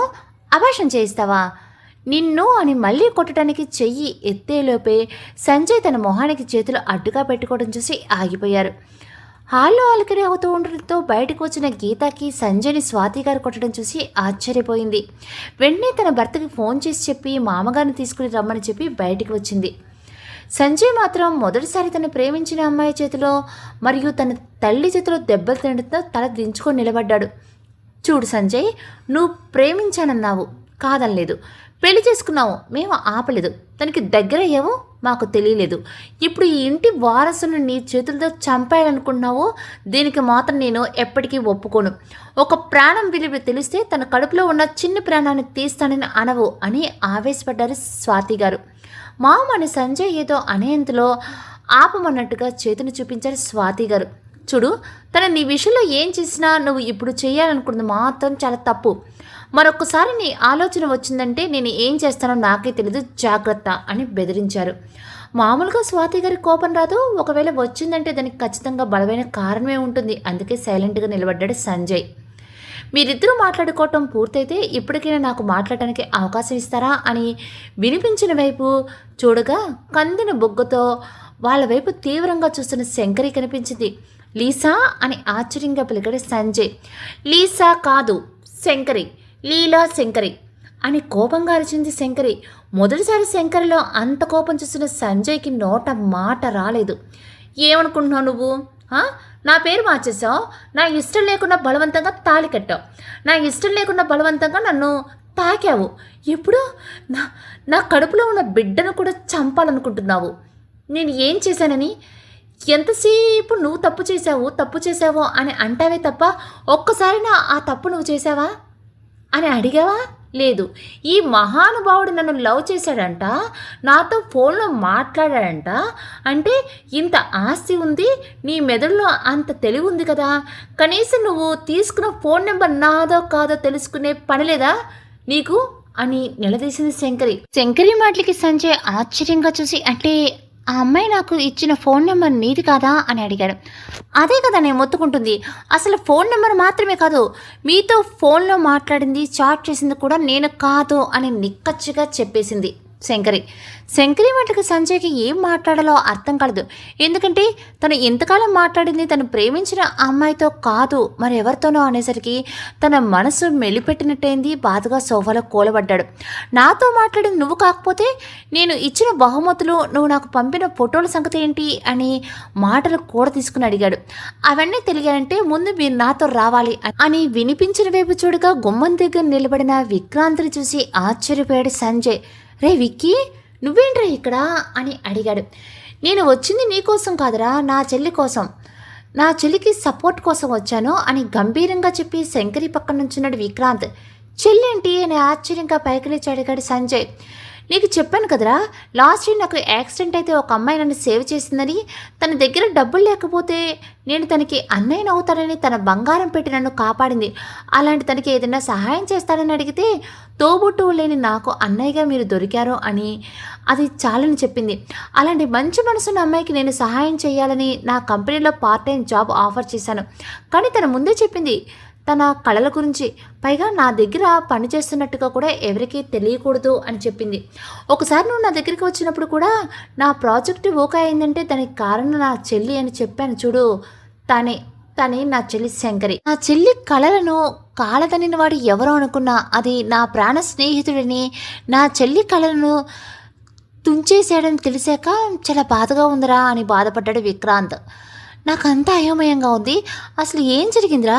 నీ చెల్లి కాకపోతే నా జీవితంతో ఆడుకుంది ఎవరు? నా వల్ల నీ చెల్లి జీవితాన్ని నాశనం చేసింది ఎవర్రా అని బాధపడ్డాడు సంజయ్. తల్లిగా సంజయ్ బాధను చూడలేకపోయింది స్వాతి.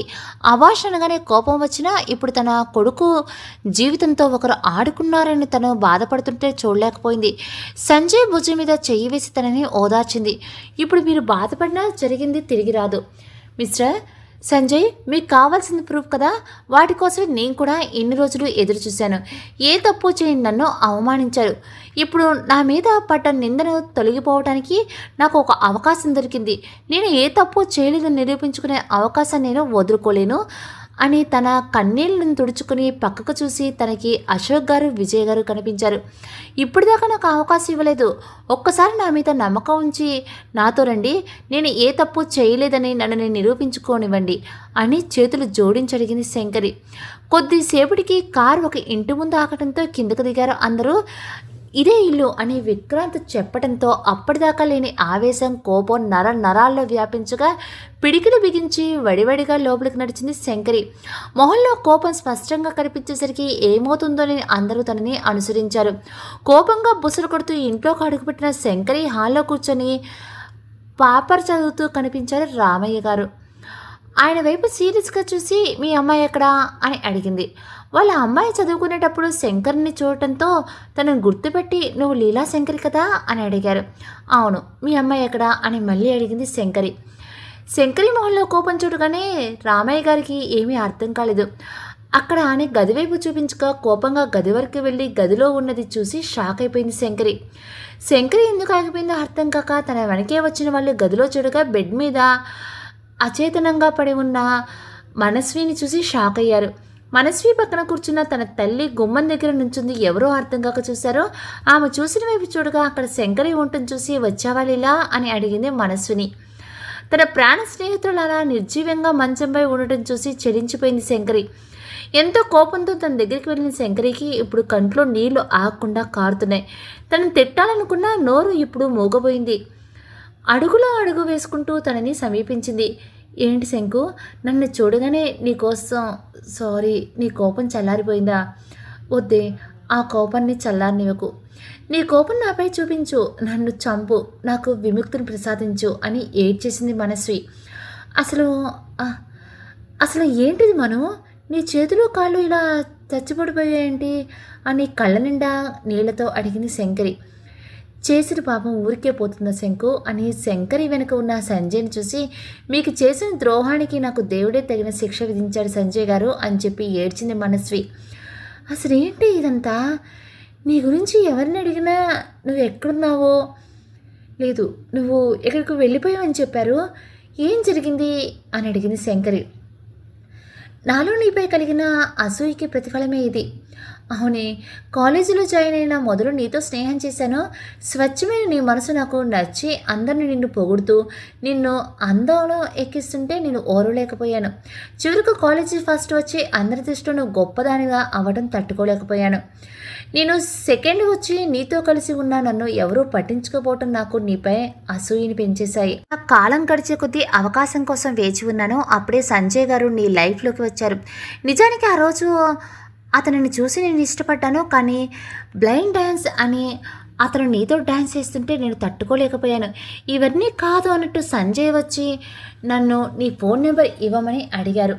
2 రోజుల క్రితమే నీ ఆధార్ యూజ్ చేసి నేను తీసుకున్న కొత్త సిమ్ నెంబర్ సంజయ్కి ఇచ్చాను. తర్వాత అందరం హాస్టల్కి వెళ్తుంటే నాకు చిన్న పని ఉందని చెప్పి వాయిస్ చేంజింగ్ యాప్ ఒకటి ఎక్కించి అది నీ వాయిస్కి కనెక్ట్ చేశాను. దాంతో సంజయ్ ఫోన్ చేసినా నీ వాయిస్తో మాట్లాడవచ్చు అని. ఆ తర్వాత సంజయ్ నీ కోసం మెసేజ్ చేసిన, కాల్ చేసిన, నీలా మాట్లాడింది నేనే.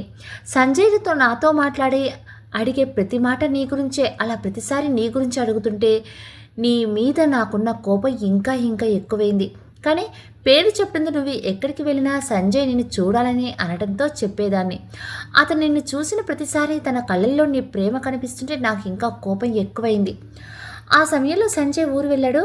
తనతో మంచిగా మాట్లాడి తన నాతో కనెక్ట్ అవుతున్నాడనుకున్నా, కానీ తన మనసులో నీ రూపం మహత్యమే నిలిచింది. అందుకే ఓ రోజు అడిగాను, నువ్వు ప్రేమించింది నా రూపన్నా నా మాటన్నా అని. దానికి తను నేను ప్రేమించింది నీ మనసుని అన్నాడు. అప్పుడే అర్థమైంది అతని మనసులో నిన్ను నేను తొలగించలేను అని. దాంతో మీ ఇద్దరిని విడతీయాలని ప్లాన్ చేశాను. నాకు అవసరం ఉందని తన డబ్బులు అడిగి తీసుకున్నాను. నిజానికి ఆ డబ్బుతో అమ్మా నాన్నలను తీసుకుని దూరంగా వెళ్ళిపోవాలని ప్లాన్ చేశాను. ఎందుకంటే మాది పేద కుటుంబం. కష్టపడి నేను చదివిన నా పేరు ప్రఖ్యాతులు నువ్వు తీసుకుంటే ఓరలేకపోయాను. నా అకౌంట్ పనిచేయడం లేదని చెప్పి సంజయ్ని నీ అకౌంట్లో డబ్బులు వేయమని చెప్పాను. ఆ మరుసటి రోజు నుంచి తనతో గొడవపడి తన నెంబర్ బ్లాక్ చేసి ఫోన్ ఆఫ్ చేశాను. దాంతో సంజయ్ నన్ను కనిపెట్టలేడు. నీకే ఆ ప్రాబ్లం వస్తుందని సంబరపడ్డాను. నాకు జాబ్ వచ్చి నేను ఊరు వెళ్ళిపోతున్నానని అందరినీ నమ్మించి వెళ్ళిపోయాను. దాంతో నేను ఎవరితోనో కాంట్రాక్ట్లో లేను. ఇంతలో మీ ఇంట్లో వాళ్ళు నీకు సంబంధం చూశారని, వాళ్ళు వస్తున్నారని ముందు రోజు మన ఫ్రెండ్స్కి చెప్పావు కదా. పైగా సంజయ్ని గురించి ఎంక్వైరీ చేస్తున్నాడని కాలేజీకి వెళ్ళినప్పుడు తెలిసింది. అందుకే మీ ఇద్దరు కలిపి నేను దూరంగా వెళ్ళిపోవచ్చని ప్లాన్ చేశాను. సంజయ్కి ఫోన్ చేసి ధైర్యం ఉంటే నా మెడలో తాళి కట్టమని తను రెచ్చగొట్టాను. దాంతో అతను నీ మెడలో తాళి కడతాడు. నేను పారిపోవచ్చని ప్లాన్ చేసి నాకు ఊహించిన విధంగా యాక్సిడెంట్ జరిగి నా ఒళ్ళంతా చచ్చబడిపోయింది. బహుశా ఈ నిజం మీకు చెప్పాలనే కావచ్చో, ఆ దేవుడు నా నోరు మాత్రం మూతపడకుండా చేశాడు. మీరు ఇచ్చిన డబ్బు ఆ కబోర్డ్లో ఉంది, తీసుకుని నన్ను క్షమించండి అని బాధపడింది మనస్వి. తను చేసిన దానికి చంపేయాలన్నంత కోపంగా వచ్చిన శంకరికి తనను చూసి చలించిపోయింది. ఎవరు చేసిన కర్మకు వాళ్ళే బాధ్యులని ఊరికే అనరు. నువ్వు చేసిన పని వల్ల 2 జీవితాల పణంగా పెడుతున్నానని ఊహించకుండా చేశావు. దానికి నువ్వే జీవితాంతం ఇలా అవ్వడానికి కారణమయ్యావు. ఆ దేవుడు నీకు శిక్ష వేశాడు. ఇంకా నేను శిక్షించాల్సిన అవసరం లేదు. ఇంకా ఆ డబ్బు నాది కాదు అని చెప్పి సంజయ్ వైపు చూసింది. తన వల్ల మీరు మోసపోయి ఉండవచ్చు, కానీ మీకు జరిగిన నష్టం కంటే నాకు జరిగిన నష్టమే ఎక్కువ అని చెప్పి వెనక్కి తిరిగి వెళ్ళిపోయింది శంకరి. శంకు అని మనస్విని పిలవటంతో వెనక్కి చూసింది. నేను చేసిన పని వల్ల మీ ఇద్దరు భార్యాభర్తలయ్యారు. నేను చేసిన పాపాల వల్ల నాకు ఈ శిక్ష కరెక్టే, కానీ నా వల్ల మీ ఇద్దరు విడిపోవద్దు. సంజయ్ నిజంగా ప్రేమించింది నిన్ను మాత్రమే అని చెప్పింది మనస్వి. ప్రేమ? ఆ ప్రేమ ఎలాంటిదో నేను చూశాను అని విరక్తిగా నవ్వి బయటికి వెళ్ళి తన వైపే పశ్చాత్తాపంతో చూస్తున్న రామయ్య జానకమ్మను చూసింది. మా బిడ్డ చేసిన తప్పులకి తనని క్షమించమ్మా, ఇప్పటికీ అది నరకం అనుభవిస్తుంది అని బాధపడ్డారు. మీరు బాధపడకండి, నేను తనని శిక్షించడం లేదు. తనకి వేసే శిక్ష ఆ దేవుడే వేశాడు. అలాగని నా స్నేహితురాలు ఆ పరిస్థితిలో ఉంటే నేను చూడలేను. కుదిరితే నా చేతనంత సహాయం నేను చేస్తాను అని విక్రాంత్ వైపు తిరిగి, అన్నయ్య మీకు తెలిసిన హాస్పిటల్లో మనోని జాయిన్ చేసి ట్రీట్మెంట్ ఇవ్వమని చెప్పండి. తన ట్రీట్మెంట్కి అవసరమయ్యే డబ్బులు నేనే సర్దుతాను. నాకు ఆ సహాయం చేస్తారా అని అడిగింది. తప్పకుండా అని తనకి తెలిసిన హాస్పిటల్ వాళ్ళతో మాట్లాడి మనస్విని జాయిన్ చేసుకోవడానికి ఒప్పించాడు విక్రాంత్. విక్రాంత్ వైపు అభిమానంగా చూసి అతనితో కలిసి బయటకు నడిచింది శంకరి. గదిలో ఉన్న సంజయ్ వైపు పశ్చాత్తాపంతో చూసింది మనస్వి. నువ్వు చేసింది తప్పైనా నేను కోరుకున్న నా శంకరిని నేను పెళ్లి చేసుకునేలా చేశావు. కాకపోతే నేను తనని ప్రేమించాను, తెలిపి పెళ్లి చేసుకోవాలనుకున్నాను. ఇప్పుడు పెళ్లి చేసుకున్నాక నా ప్రేమను తెలియజేయవలసి వచ్చింది. నువ్వు నా దగ్గర నుంచి తీసుకున్న డబ్బులు నీ హాస్పిటల్ ఖర్చుకే ఉపయోగించుకో. నువ్వు మామూలు మనిషివి అవ్వాలని కోరుకుంటున్నానని చెప్పి బయటికి వచ్చాడు సంజయ్. తన వెనకే మిగతా వాళ్ళు కూడా వచ్చారు. సంజయ్ బయటికి వచ్చేసరికి శంకరి విక్రాంత్ కారులో ముందుకు వెళ్ళటం చూసి సంజయ్ అందరినీ ఎక్కించుకుని తన వెనకే వెళ్ళాడు. విక్రాంత్ కారు సంజయ్ ఇంటి ముందు ఆగటం చూసి శంకరి ఎటువంటి నిర్ణయం తీసుకుని తనని వదిలేస్తుందో అని బాధపడినవాడు కాస్త హ్యాపీగా ఫీల్ అయ్యి ఇంట్లోకి నడిచాడు. శంకరి నేరుగా గదిలోకి వెళ్ళి తన తండ్రి తనకి ఇచ్చిన వస్తువులన్నీ బ్యాగ్లో సర్దుకొని వెనక్కి తిరిగింది. వాళ్ళ రూమ్ డోర్ దగ్గర ఆశ్చర్యంగా తనని చూస్తున్న సంజయ్ని చూసి ఏం మాట్లాడకుండా బ్యాగ్ పట్టుకొని ముందుకు వెళ్ళిపోయిన శంకరి చేతిని పట్టుకుని ఆపడి సంజయ్, నన్ను వదిలి వెళ్ళిపోవాలనుకుంటున్నావా అని బాధగా అడిగాడు. ఇక్కడ ఉండడానికి నేను ఏ తప్పు చేయలేదు కదా అని సూటిగా చెప్పింది శంకరి. నువ్వు తప్పు చేయలేదు, కానీ నువ్వు ఇప్పుడు నా భార్యవే. నువ్వు ఇక్కడ ఉండటానికి నీకు ఆ అర్హత చాలదా అని బాధగా అడిగాడు సంజయ్. భార్యనా? తాళి కడితే నేను భార్యని అయిపోతాననంటే ప్రేమ అని వెంటబడి ప్రతి ఒక్కడు తాళి కట్టేసి నేను భర్తని అయిపోయానని అంటాడు అని విసురుగా చెప్పి, అయినా తాళి కట్టానని అంటున్నారే, అది నా ఇష్టంతో కట్టారా? లేదు, కానీ తాళి కట్టానని నన్ను అవమానించి మీ వెనకే ఇక్కడికి వచ్చాను. నా ఇష్టంతో పని లేకుండా నన్ను మీ సొంతం చేసుకున్నారు. అందువల్ల నా మనసు ఎంత బాధపడి ఉంటుందో అర్థం చేసుకోలేదు. గీతక్క మీ గురించి చెప్పింది, మీ గురించి, మీ ప్రేమ గురించి ఆలోచించాను. నా తప్పును నిరూపించుకొని పెళ్లి చేసుకున్నారు కాబట్టి నాకు ఇది అంగీకరించడానికి కాస్త సమయం ఇవ్వమని అడుగుదామనుకున్నా. కళలను తుడిచివేసిన మీ గురించే ఆలోచించిన. కానీ ఏమన్నారు? నాకు అబార్షన్ చేయిస్తారా? ఆ ఒక్క మాటతో మీ ప్రేమ ఏంటో నాకు అర్థమైంది. అందుకే మీ గురించి ఆలోచించవలసిన అవసరం కూడా నాకు లేదు. నాకు మీ బిడ్డ అక్కర్లేదు అని అనను, నాకు మీరు అక్కర్లేదు, నేను వెళ్తున్నా అని తన బ్యాగ్ తీసుకుని కిందకి వెళ్ళింది శంకరి. వెళ్తున్న తన వైపు బాధగా చూసి కన్నీళ్లు పెట్టుకున్నాడు సంజయ్. గడప దాటిపోతున్న శంకరి చేతిని ఎవరో పట్టుకోవడంతో తన అడుగు అలాగే నిలిపివేసింది. తనని పట్టుకుంది ఎవరా అని వెనక్కి తిరిగేంతలోనే తన ముందు ఉన్న వాళ్ళని చూసి ఆశ్చర్యపోయింది. అమ్మా అని ఏడ్చిన శంకరి గుండెలకు హత్తుకున్నారు రమాగారు. ఊరుకుదలి, ఏడవకురా అని తన కూతురు తల నిమురుతూ ఆమె కన్నీరు కార్చారు రమాగారు. వాళ్ళిద్దరూ అలా చూసి కృష్ణగారు కూడా బాధపడ్డారు. నేను మీతో వచ్చేస్తానమ్మా, నన్ను మీతో తీసుకెళ్ళిపోండి అని చిన్నపిల్లలా అడిగింది శంకరి. రమాగారు సరేనని చెప్పబోయి శంకరి వెనక ఉన్న వాళ్ళని చూసి ఏం మాట్లాడలేకపోయింది.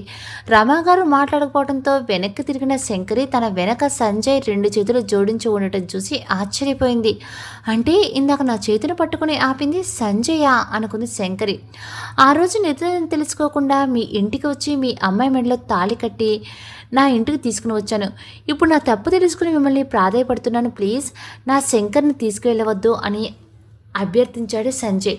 సంజయ్ మాటలకు రమాగారు కృష్ణ గారు ఒకరినొకరు చూసుకున్నారు. ఎందుకంటే సంజయ్ కళ్ళలో శంకరి దూరం అవుతుంది అన్న బాధ వాళ్ళకి కనపడుతుంది. ఎందుకు తీసుకెళ్ళకూడదు? నేను తప్పు చేశాననే కదా బలవంతంగా ఇది అని తాళిని చూపించే నా మెడలో వేశారు.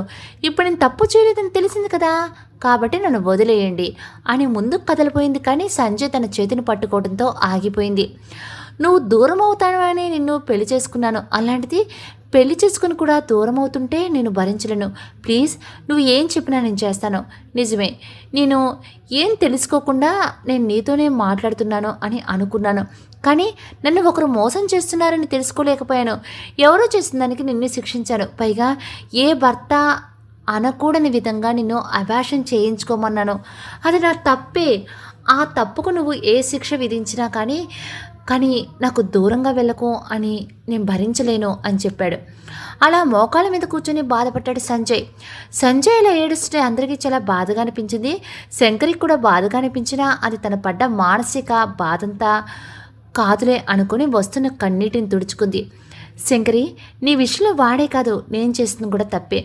మేము తెలుసుకోకుండా చేసిన పనికి నువ్వు బలయ్యావు. ఎలా జరిగినా మీ పెళ్లి జరిగింది. మీ ఇద్దరు భార్యాభర్తలయ్యారు. ఇప్పుడు నీ కడుపులో బిడ్డ కూడా ఉంది. ఆ బిడ్డ గురించి ఆలోచించి నీ భర్తను క్షమించమ్మా అని రిక్వెస్ట్ చేశారు స్వాతి గారు.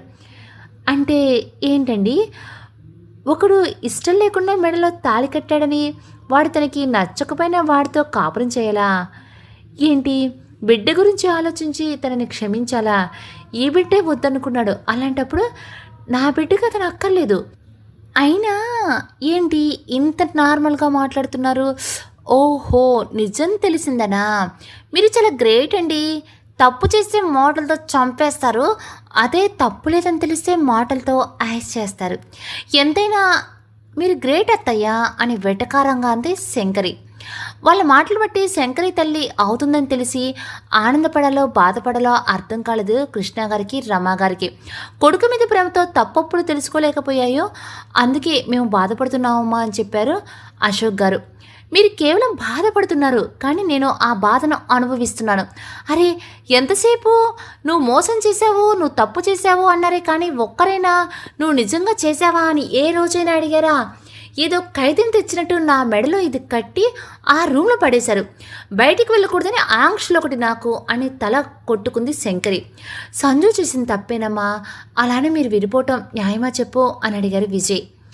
మీ మీద నాకు గౌరవం ఉందండి, అలాగే గీతక్క మీద కూడా నాకు అభిమానం ఉంది. ఎందుకంటే మొదటి నుంచి నేను ఒక మనిషిని గౌరవించింది మీరైతే, సాటి మనిషిగా నా బాధను అర్థం చేసుకుంది గీతక్క. ఇంకా టైంకి నా అవసరాలు చూసింది శాంతి. ఈ ఇంట్లో నేను మర్చిపోనిది మీ ముగ్గురినే అని చెప్పింది శంకరి. గీత శంకరి చేతిని పట్టుకుని, నీ బాధలో న్యాయం ఉంది, కానీ విడిపోయి ఏం సాధిస్తావు? సంజయ్ తన తప్పును తెలుసుకున్నాడు, కావాలంటే అతనిని శిక్షించు, లేదా అతని ప్రేమకి పరీక్ష పెట్టు. నీకు ముందే చెప్పాను, ఏ బంధమైనా పోగొట్టుకోవడానికి ఒక్క క్షణం చాలు, మళ్ళీ సంపాదించుకోవడానికి జీవితకాలం పడుతుంది. ఒక్కసారి ఆలోచించు, తర్వాత నిర్ణయం నీ ఇష్టం అని చెప్పింది. గీతా మాటకు శంకరి ఆలోచనలో పడింది. తన తల్లిదండ్రుల వైపు చూసింది. అమ్మా, నాన్న, నేను ఏ నిర్ణయం తీసుకున్నా అది సక్రమంగానే ఉంటుందని మీరు నమ్ముతారా అని అడిగింది. నా కూతురు ఏం చేసినా బాగా ఆలోచించే చేస్తుందిరా అని అన్నారు కృష్ణ గారు. నువ్వు ఏం చేసినా మేము కాదనము, మంచి నిర్ణయం తీసుకుంటావని అనుకుంటున్నావు అని చెప్పారు రమాగారు. అని సంజయ్ వైపు చూసి, చూడండి సంజయ్ గారు, నేను మీతో పర్సనల్గా మాట్లాడాలి. నా కండిషన్స్కి మీరు ఒప్పుకున్నట్లయితే నేను ఏం చేయాలో అప్పుడు ఆలోచిస్తాను అని చెప్పింది. సంజయ్ శంకరి గదిలోకి వెళ్ళాక కృష్ణ గారికి, రమాగారికి జరిగింది మొత్తం చెప్పారు అశోక్ గారు. అంతా చెప్పాక క్షమాపణ కోరారు స్వాతి గారు.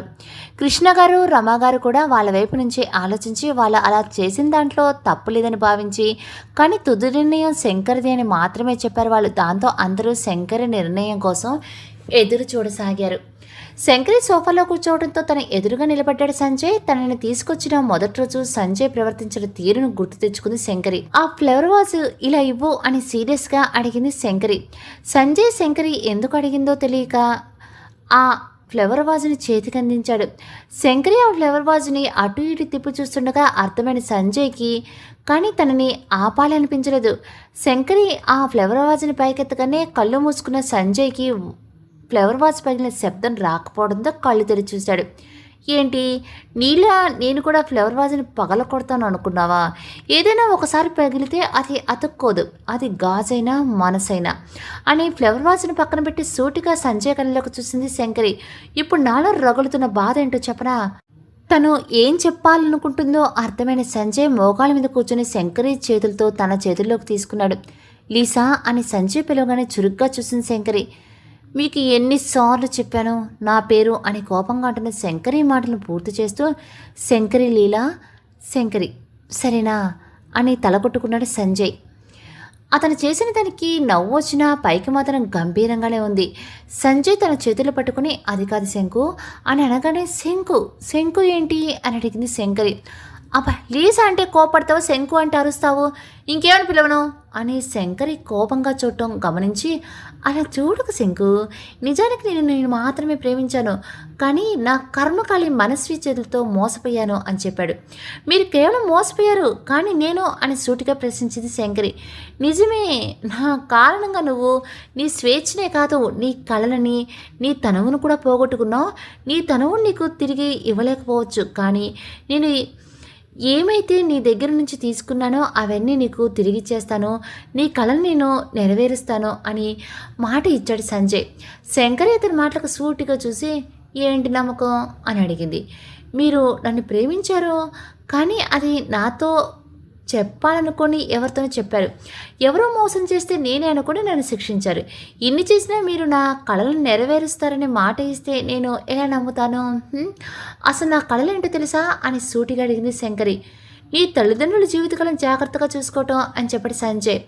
ఇది మీకలా తెలుసు అని ప్రశ్నించిన శంకరి మాటలకి, అప్పుడు నువ్వే అనబోయి అదే, అప్పుడు నీ ఫ్రెండ్ నీ గురించి చెప్పింది అని చెప్పాడు సంజయ్. నిజానికి నాకు బంగ్లాదేశ్లో ఉద్యోగం వచ్చింది అని చేతులు కట్టుకుని చెప్పింది శంకరి. అంటే ఇప్పుడు నన్ను వదిలి బంగ్లాదేశ్ వెళ్ళిపోతావా? వెళ్తుంటే చెప్పు, మన కంపెనీని బంగ్లాదేశ్లో షిఫ్ట్ చేసి నీతోనే ఉంటాను, అంతేకాని నువ్వు వెళ్తానంటే అడ్డురాను అని నిజాయితీగా చెప్పాడు సంజయ్.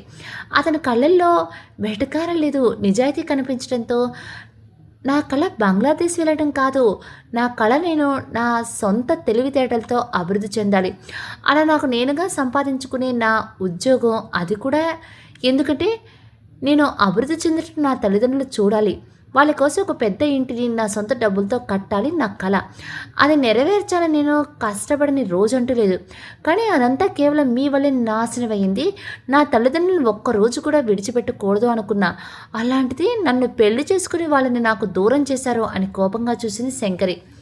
శంకరి కళ్ళల్లో రౌద్రం కనపడుతుంటే ఇన్ని రోజులు చూసిన శంకరి ఇప్పుడు తన ముందు ఉన్న శంకరి వ్యత్యాసం తెలిసి, శంకు గడిచిన రోజు నేను తిరిగి మార్చే శక్తి నాకు లేదు, అది కనుక ఉంటే నీ ఫోన్ నెంబర్ తెలుసుకున్న రోజు అది నీదా కాదా అని తెలుసుకోవడానికి ఇప్పుడు జరిగింది ఏది నేను మర్చిపోను, కానీ నువ్వు కోరుకున్నది జరిగేలా చేయగలను అని చెప్పాడు సంజయ్. ఏం చేయగలరు అని చేతులు కట్టుకుని అడిగింది శంకరి. గుడ్, చిన్న రిక్వెస్ట్, కాళ్ళు నొప్పి వస్తున్నాయి, నీ పక్కన కూర్చుని మాట్లాడొచ్చా అని అడిగాడు సంజయ్. నా మనసు ఇంకా నొప్పిగా ఉంది, నన్ను కూడా మా ఇంటికి వెళ్ళమంటారా అని సూటిగా అడిగిన శంకరి మాటకు షాక్ అయ్యాడు సంజయ్. నేను ఇలాగే నుంచునే మాట్లాడతాను, ఇప్పుడు నీ కళ ఏంటి? మీ పేరెంట్స్ని నీ దగ్గర పెట్టుకొని వాళ్ళని జాగ్రత్తగా చూసుకోవటం, నీ సొంత తెలివితేటలతో నీ సంపాదనతో మీ వాళ్ళ కొత్త ఇంటిని కొనటం, ఇదేనా అని అడిగాడు సంజయ్. అయితే అని అడిగింది శంకరి. నీ జాబ్ విషయానికి వస్తే నీ తెలివితేటలకి చాలా మంచి శాలరీతో జాబ్ వస్తుంది, కానీ నా భార్య ఒకరు దగ్గర పనిచేయటం నాకు ఇష్టం లేదు, కాబట్టి నేను ఇప్పుడు కొత్తగా ఒక బిజినెస్ పెడుతున్నాను, నిజానికి ఆ పని మీదనే నేను ఊరెళ్ళాను, నువ్వు నా పార్ట్నర్గా అందులో జాయిన్ అవ్వు, ఇది ఒకందుకు నేను చేసిన తప్పు నీకు ఇచ్చే ప్రతిఫలం అనుకో, అది కూడా నీ టాలెంట్ని బట్టే ఇస్తున్నా సుమి, ఇద్దరం పార్ట్నర్స్ అయినా నీ వర్క్ నీదే నా వర్క్ నాదే, అలా నీకు వచ్చే శాలరీతో నీ పేరెంట్స్ని చూసుకోవచ్చు, ఇక మిగిలింది నీ పేరెంట్స్ నీతో ఉండటం, దానికి ఎందుకు అంతలా ఆలోచించడం, వాళ్ళు కూడా మనతో పాటు మన ఇంట్లోనే ఉంటారు సింపుల్గా అని చెప్పిన సంజయ్ వైపు కోపంగా చూసిన శంకరి. నీకు మా అమ్మ నాన్న అంత గతిలేని వాళ్ళ కనిపిస్తున్నారా? ఏదో పెద్ద జాలి చూపిస్తున్నట్లుగా మనతోనే ఉంటామని అంటున్నావేంటి? నేను మీతో కలిసి ఉండటమే ఇంకా ఫిక్స్ అవ్వలేదు, అలాంటిది మా వాళ్ళని ఇక్కడ ఎందుకు ఉంచుతామంటున్నారు అని గయ్యమని అరిచింది శంకరి. అయ్యో శంకు, నేను నార్మల్గానే చెప్పాను, నువ్వు తప్పుగా అనుకోకు, పోనీ ఏం చేయమంటావో నువ్వే చెప్పు, కానీ నన్ను వదిలి దూరంగా వెళ్తానని మాత్రం అనుకో, నేను తట్టుకోలేను అని బాధపడ్డాడు సంజయ్. నేను నా తల్లిదండ్రులు గౌరవం పోకుండా చూసుకునే సగటు ఆడపిల్లని, కాబట్టి నా జీతంతోనే నేను నా తల్లిదండ్రులకు ఒక ఇల్లు తీసుకుంటాను అని చెప్పింది శంకరి. సరేనని చెప్పాడు సంజయ్. నేను కూడా వాళ్ళతోనే ఉంటాను అని సూటిగా చెప్పింది శంకరి. ఏంటి అని ఆశ్చర్యంగా అడిగి మరి నేను అని అమాయకంగా అడిగాడు సంజయ్. అది మీ ఇష్టం, మీరు మీ వాళ్ళతో ఉండండి, నేను మా వాళ్ళతో ఉంటాను అని చెప్పింది శంకరి. మరి మన బిడ్డ ఎవరితో ఉంటాడో అని అయోమయంగా అడిగాడు సంజయ్. తల్లిని కాబట్టి నా దగ్గరే ఉంటాడు, అయినా బిడ్డ వద్దు అనుకున్నప్పుడు వాడు ఎక్కడుంటే మీకెందుకు అని సీరియస్గా అడిగింది శంకరి.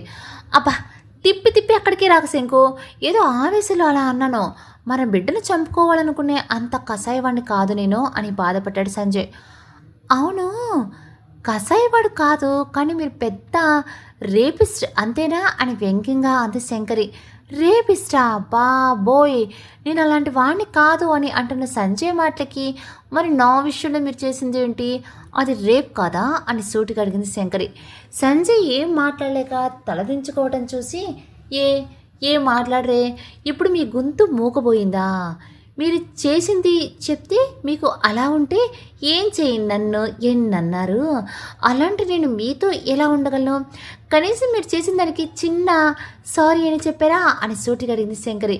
సంజయ్ తలదించుకొని నేను చేసిన తప్పుకి సారీ అని చిన్న పదం చెప్పినా నా తప్పుని కప్పిపుచ్చుకోవాలి అనుకోవట్లేదు శంకు, అందుకే నీకు అవకాశం ఇస్తున్నా, నువ్వు ఏ శిక్ష విధించినా ఆనందంగా స్వీకరిస్తాను, కానీ నన్ను కాదని మాత్రం వెళ్ళకు, నా ప్రాణం తట్టుకోలేదు, ప్రాణం పోయినంత బాధగా ఉంటుంది అని చెప్పాడు. సంజయ్ మట్టికి శంకరి మనసు కరిగింది, కానీ తనకి మనసుకి అయిన గాయం మాత్రం మర్చిపోలేదు. అందుకే ఒక నిర్ణయం తీసుకుంది. సరే, ఇంతగా ప్రాధాయపడుతున్నావు కాబట్టి నీ ప్రేమకు ఒక పరీక్ష పెడుతున్నా, మరి అదేంటో ఇప్పుడు కాదు, అందరి ముందు చెప్తాను, ఆ పరీక్ష తర్వాత నేను ఏ నిర్ణయం తీసుకున్నా మీరు కాదనకూడదు అని చెప్పింది శంకరి. నువ్వేం చేసినా కాదన్నావు, కానీ నన్ను విడిచి వెళ్ళకు అని శంకరి చేతిని గట్టిగా పట్టుకుని అడిగాడు సంజయ్. శంకరి ఏం మాట్లాడకుండా మౌనంగా కిందకు నడిచింది. కిందకు వస్తున్న శంకరి సంజయ్ని చూసి వాళ్ళు ఏ నిర్ణయించుకున్నారో టెన్షన్ పడ్డారు అందరూ. శంకరి అందరి ముందు నిలబడింది, సంజయ్ తన పక్కన నిలబడ్డాడు. శంకరి వాళ్ళ నాన్న దగ్గరికి వెళ్ళి నిలబడింది. నాన్న, నిజం మొత్తం తెలుసుకున్నారు కదా, ఇప్పుడు నన్ను ఏం చేయమంటారు అని అడిగింది. అన్నీ తెలిసిందనివి, ఇది నువ్వు పడ్డ బాధ తల్లి, కాబట్టి నువ్వు ఏ నిర్ణయం తీసుకున్నా నేను కాదనను, కానీ ఏ నిర్ణయం తీసుకున్నా అందరి గురించి ఆలోచించి నిర్ణయం తీసుకుంటాను, నేను నమ్ముతున్నానమ్మా అని ప్రేమగా తన తలని మీదారు కృష్ణ గారు. రమాగారి వైపు చూడగా ఆమె కూడా నీ ఇష్టమే మా ఇష్టం అన్నట్టుగా చూడటం గమనించి అశోక్ స్వాతి గారి వైపు చూసింది. అత్తయ్య, మహయ్య, మీ అబ్బాయి తెలుసుకోకుండా చేసిన పనికి బలైంది నేను. ఇందులో మీ కొడుక్కి ఎంత నష్టం జరిగిందో తెలియదు, కానీ నాకు మాత్రం చాలా నష్టమే జరిగింది, కాబట్టి నేను ఒక నిర్ణయానికి వచ్చాను. మీ అబ్బాయికి ఒక పరీక్ష పెడుతున్నాను. ఇది ఒకలాంటి ప్రేమ పరీక్ష లాంటిదే. అదేంటంటే, ఈ పరీక్ష నాకు డెలివరీ అయ్యేంత వరకు నడుస్తుంది. నా డెలివరీ అయిన తర్వాత రిజల్ట్ ఏంటనేది నేనే చెప్తాను. ఒకవేళ మీ అబ్బాయి నా పరీక్షలో ఫెయిల్ అయితే నా బిడ్డని తీసుకుని తనకు దూరంగా వెళ్ళిపోతాను. ఒకవేళ పాస్ అయితే అతనితో ఉంటాను. దీనికి మీరు ఒప్పుకుంటే నేను ఆ పరీక్షను అమలు చేస్తాను. మరో మాట ఏంటంటే, నేను నా తల్లిదండ్రులను వదిలి ఉండలేను, కాబట్టి వాళ్ళు ఈ ఊర్లోనే ఉంటారు. కూతురుగా నేను వాళ్ళ దగ్గర ఉంటాను, కోడలుగా మీ దగ్గర ఉంటాను, కానీ సంజయ్ భారీగా మాత్రం నేను నడుచుకోను. ఇక మీ అబ్బాయి ఎక్కడుంటారో అన్నది అతని ఇష్టం మీద ఉంటుంది. ఇకపోతే మీ అబ్బాయి నాకు ఒక ఆఫర్ ఇచ్చారు, బిజినెస్ పార్ట్నర్ అంట, అది కూడా నా టాలెంట్ చూసి ఇచ్చిన జాబ్ అంట. అది మీకు నచ్చితేనే నేను చేస్తాను, కాదంటే నాకు విక్రాంత్ అనే కంపెనీలో జాబ్ ఎప్పుడు రెడీగా ఉంటుంది. ఏమిటా అన్నయ్య అని విక్రాంత్ని అడగటంతో విక్రాంత్ అవును అన్నట్టుగా తలూపాడు. అది చూసిన సంజయ్ విక్రాంత్ వైపు గుర్రుగా చూశాడు. విక్రాంత్ అదేమీ పట్టించుకోకుండా శంకరి వైపు చూసి నవ్వాడు. స్వాతి గారు శంకరి దగ్గరికి వెళ్ళి, నిన్ను అర్థం చేసుకోకుండా నేను కూడా నిన్ను చాలా మాటలు అని బాధపెట్టాను, అందుకు నన్ను క్షమించు. నీకు ఇష్టం లేకుండా పెళ్లి చేసుకుని నిన్ను తల్లిని చేశాడు కదా, ఎప్పుడైనా వాడి ప్రేమను నీకు తెలియజేసి నిన్ను ప్రేమలో పడేయమని మంచి శిక్ష విధించావు. నువ్వు పెట్టిన పరీక్షలో వాడు పాస్ అయితేనే, లేదంటే నువ్వు ఏ నిర్ణయం తీసుకున్నా మేము కాదనము. నువ్వు మాత్రం మాకు ఎప్పుడూ చిన్న కోడలివే. ఈ క్షణం నుంచి నా ఫుల్ సపోర్ట్ నీకే అని చిన్నగా నవ్వారు. అవునమ్మా, మేము చేసిన దానికి ఈ క్షణం నుంచి మా సపోర్ట్ నీకే అని భరోసా ఇచ్చారు అశోక్ గారు. దాంతో సంజయ్కి ఏం మాట్లాడాలో తెలియక షాక్ అయి ఉండిపోయాడు. షాక్లో ఉన్న సంజయ్ మొహం చూసి అందరూ నవ్వారు. విక్రాంత్ మాత్రం శంకరి పక్కకు చేరి, నీకు తను చేసిన దానికి అతనితో తెగదెంపులు చేసుకోవాలని అనిపించలేదా శంకరి అని అడిగాడు. శంకరి చిన్నగా నవ్వి, నిజానికి అన్నంత ఆలోచన వచ్చిందన్నయ్య. కానీ గీత అక్క చెప్పారు, బంధం నిలుపుకోవటం చేజార్చుకోవటం మన చేతుల్లో ఉండదు, అందుకే నేను దాన్ని నిలుపుకోవాలని చూస్తున్నా. అది కూడా నాకు సంజయ్పై నమ్మకం వచ్చేంత వరకు. అందరూ అనుకున్నట్టు సంజయ్ చెడ్డవాడైతే కాదన్నయ్య, ఒకరి చేత మోసగింపబడినవాడు. సహనం కోల్పోతే జరిగే పరిణామే నా జీవితం. అలాగని ఆయన్ని క్షమించాలని అనుకోవద్దు, వదిలేస్తే ఒక్కసారి కుమిలిపోతాడు. అందుకే అతనితో ఉండి రోజుకో ఆకాశంలో ఉండే చుక్కలను లెక్క పెట్టించి రోజు కుమిలిపోయేలా చెయ్యకపోతే నా పేరు లీలా శంకరే కాదు అని చూపుడు వేలుతో ముక్కు రబ్ చేసుకుని ముందుకు కదిలింది. తన వెనకే వెళ్తున్న సంజయ్ని చూసి, వీడి పని గోవిందా గోవిందా అని అనుకున్నాడు విక్రాంత్. శంకరి ప్రేమ పరీక్షలో భాగంగా తన పనులన్నీ సంజయ్ దగ్గరుండి చేస్తున్నాడు. శంకరి కోరినట్టుగా కృష్ణగారు రమాగారిని వైజాగ్లోనే ఒక ఇల్లు తీసుకుని వాళ్ళని అక్కడి నుంచి షిఫ్ట్ చేయించాడు. తన బిజినెస్లో శంకరికి పార్ట్నర్షిప్ ఇచ్చి తన హెల్త్కి తను ఎంతవరకు స్ట్రెస్ తీసుకోగలదో అంతవరకు తనకు వర్క్ ఇస్తున్నాడు సంజయ్. ఒక వారం కృష్ణ గారి దగ్గర ఉంటే మరొక వారం అశోక్ గారి ఇంట్లో ఉంటుంది. శంకరి ఎక్కడుంటే సంజయ్ కూడా అక్కడే ఉండటం అలవాటు చేసుకున్నాడు. కొన్ని నెలలకి శంకరి చేత లోన్ పెట్టించి తన దగ్గర ఉన్న అమౌంట్తో కృష్ణ గారి అశోక్ గారి ఇంటి దగ్గరలో ఉన్న ఒక ఇల్లు కూడా కొన్నాడు. అల్లుడికి తన బహుమతి అని చెప్పి మామగారికి గిఫ్ట్ ఇచ్చాడు సంజయ్. శంకరి హాస్పిటల్కి తీసుకుని వెళ్ళటం, తనకి వామిటింగ్ వస్తే క్లీన్ చేయటం, శంకరి బేబీ వల్ల సరిగ్గా నిద్ర లేకపోతుంటే ఒక అమ్మలా తను చేయవలసిన సేవలే కాకుండా నాన్నలా తనకు ధైర్యం చెప్పేవాడు. ఎంత పని ఉన్నా విసుగు చెందని అతని మొహం చిరునవ్వుని చూసి శంకరి ఒక విధంగా సంతోషంగా అనిపించిన ఇదంతా కేవలం బేబీ గురించి అని అనుకోకుండా ఉండలేకపోయింది. ఎందుకంటే సంజయ్ తనని ఎంత ప్రేమగా చూసుకున్నా ఒక్కొక్కసారి తనకి ప్రపోజ్ చేసింది లేదు. చూస్తుండగానే 9 నెలలు నిండాయి. ఈలోపు గీతాకి డెలివరీ అయ్యి బాబు పుట్టాడు. కృష్ణగారు రమాగారు గీతాని తమ సొంత కూతురులాగా భావించి సీమంతం జరిపించి పురుడు పోశారు. శంకరికి 9వ నెల వచ్చినప్పటి నుంచి సంజయ్ ఆఫీస్ వర్క్ కూడా పక్కన పెట్టి మరి తనతోనే ఉండేవాడు. రమాగారు నిన్ను చూసుకుంటానని ఎంత చెప్పినా శంకరికి అవసరమైన ప్రతి సేవ తనే స్వయంగా చేశాడు. ఒకరోజు శంకరి సంజయ్ని ఐస్ క్రీమ్ కావాలని అడిగింది. ఏంటి ఐస్ క్రీమా? ఇప్పుడు టైం చూసావా? రాత్రి 2 అయింది, సాయంత్రం పడుకున్నాను అని ఇలా రాత్రంతా నిద్రపోకుండా కూర్చుంటే కాకుండా ఇప్పుడు ఐస్ క్రీమ్ అంటే ఎలా శంకు బేబీ అని అడిగాడు సంజయ్. నాకు అదంతా తెలీదు, ఇప్పుడు నన్ను తీసుకెళ్తావా లేదా అని సూటికి అడిగింది శంకరి. నువ్వు ఇలా సీరియస్గా చూడకు, ఐస్ క్రీమే కదా పదా అని శంకరిని జాగ్రత్తగా ఎత్తుకొని కాళ్ళలో కూర్చోబెట్టాడు. అర్ధరాత్రి అవడంతో ఏ షాపు లేదు. అలా వెళ్తూ ఉండగా ఒకచోట ఐస్ క్రీమ్ బండివాడు ఇంటికి వెళ్తూ కనిపించడంతో వాడిని ఆపి ఐస్ క్రీమ్ కొని శంకరికి ఇచ్చాడు. బయట చల్లటి గాలిని ఆస్వాదిస్తూ చేతిలో ఉన్న ఐస్ క్రీమ్ని తింటూ శంకర్ని చూసి చిన్నగా నవ్వాడు సంజయ్. ఓయ్, ఎందుకలా నవ్వుతున్నావు అని అడిగింది. నువ్వు చిన్నపిల్లవి, మళ్ళీ నీకు చిన్న పాపంట అని తలుచుకుంటుంటే నవ్వొస్తుంది అని నవ్వుతూ చెప్పాడు సంజయ్. దానికి కారణం కూడా నువ్వేగా, రేపిస్ట్ అని ముద్దుగా తిట్టింది శంకరి. అబ్బా, ఇంకా నేను మర్చిపోవా? సరే, నేను ఒకటి అడుగుతాను చెప్పు, మన పరిచయంలో నీకు నేను ఒక్కసారి కూడా నచ్చలేదా అని అడిగాడు సంజయ్. నేను చెప్పనా, నాకు పెళ్లి చూపుల రోజున మిమ్మల్ని చూడగానే మీరే నన్ను చూడటానికి వచ్చిన పెళ్లి కొడుకు అనుకుని ఆశ్చర్యపోయాను. ఎందుకో ఆ క్షణం మీరు మాకు బాగా నచ్చారు కూడా, కానీ అది కొన్ని సెకండ్లు బాధగా మారిపోయింది అని తలదించుకుంది శంకరి. నువ్వు బాధపడకు శంకు, ఇక మీదట మనం సంతోషంగా ఉన్న విషయాలు మాత్రమే నువ్వు గుర్తుపెట్టుకునేలా చేస్తాను అని తన నుదుటి మీద ముద్దు పెట్టాడు సంజయ్. ఇంతలో శంకరి నొప్పులు మొదలవడంతో కంగారు పడ్డాడు సంజయ్. వెంటనే తనని ఎత్తుకొని కారులో కూర్చోబెట్టి హాస్పిటల్కి తీసుకుని వెళ్ళాడు. దారిలో కృష్ణ గారికి అశోక్ గారికి ఫోన్ చేసి విషయం చెప్పాడు. హాస్పిటల్లో లేబర్ రూమ్ని తీసుకుని వెళ్ళారు శంకరిని. వెళ్తున్న తనని చూసి తన నుదుటిని ముద్దు పెట్టుకున్నాడు సంజయ్. శంకరి లోపలిని తీసుకుని వెళ్ళటం కృష్ణ గారు అశోక్ గారు రావటం జరిగింది. లోపల శంకరి నొప్పులు తట్టుకోలేక అరవటం వినిపించి సంజయ్కి దుఃఖం ఆగట్లేదు. ఇంతలో డాక్టర్ కంగారుగా బయటికి వచ్చింది. ఏంటా అని తన దగ్గరికి వెళ్ళాడు సంజయ్. ఈ సమయంలో ఎలా చెప్పాలో తెలియట్లేదు, లోపల పేషెంట్ పరిస్థితి బాగాలేదు, బిడ్డ అడ్డం తిరిగింది, ఆపరేషన్ చేస్తే తల్లి కానీ బిడ్డ కానీ బ్రతికే ఛాన్స్ ఉంది, కాబట్టి త్వరగా మీ డెసిషన్ చెప్పండి అని కంగారు పెట్టింది జూనియర్ డాక్టర్.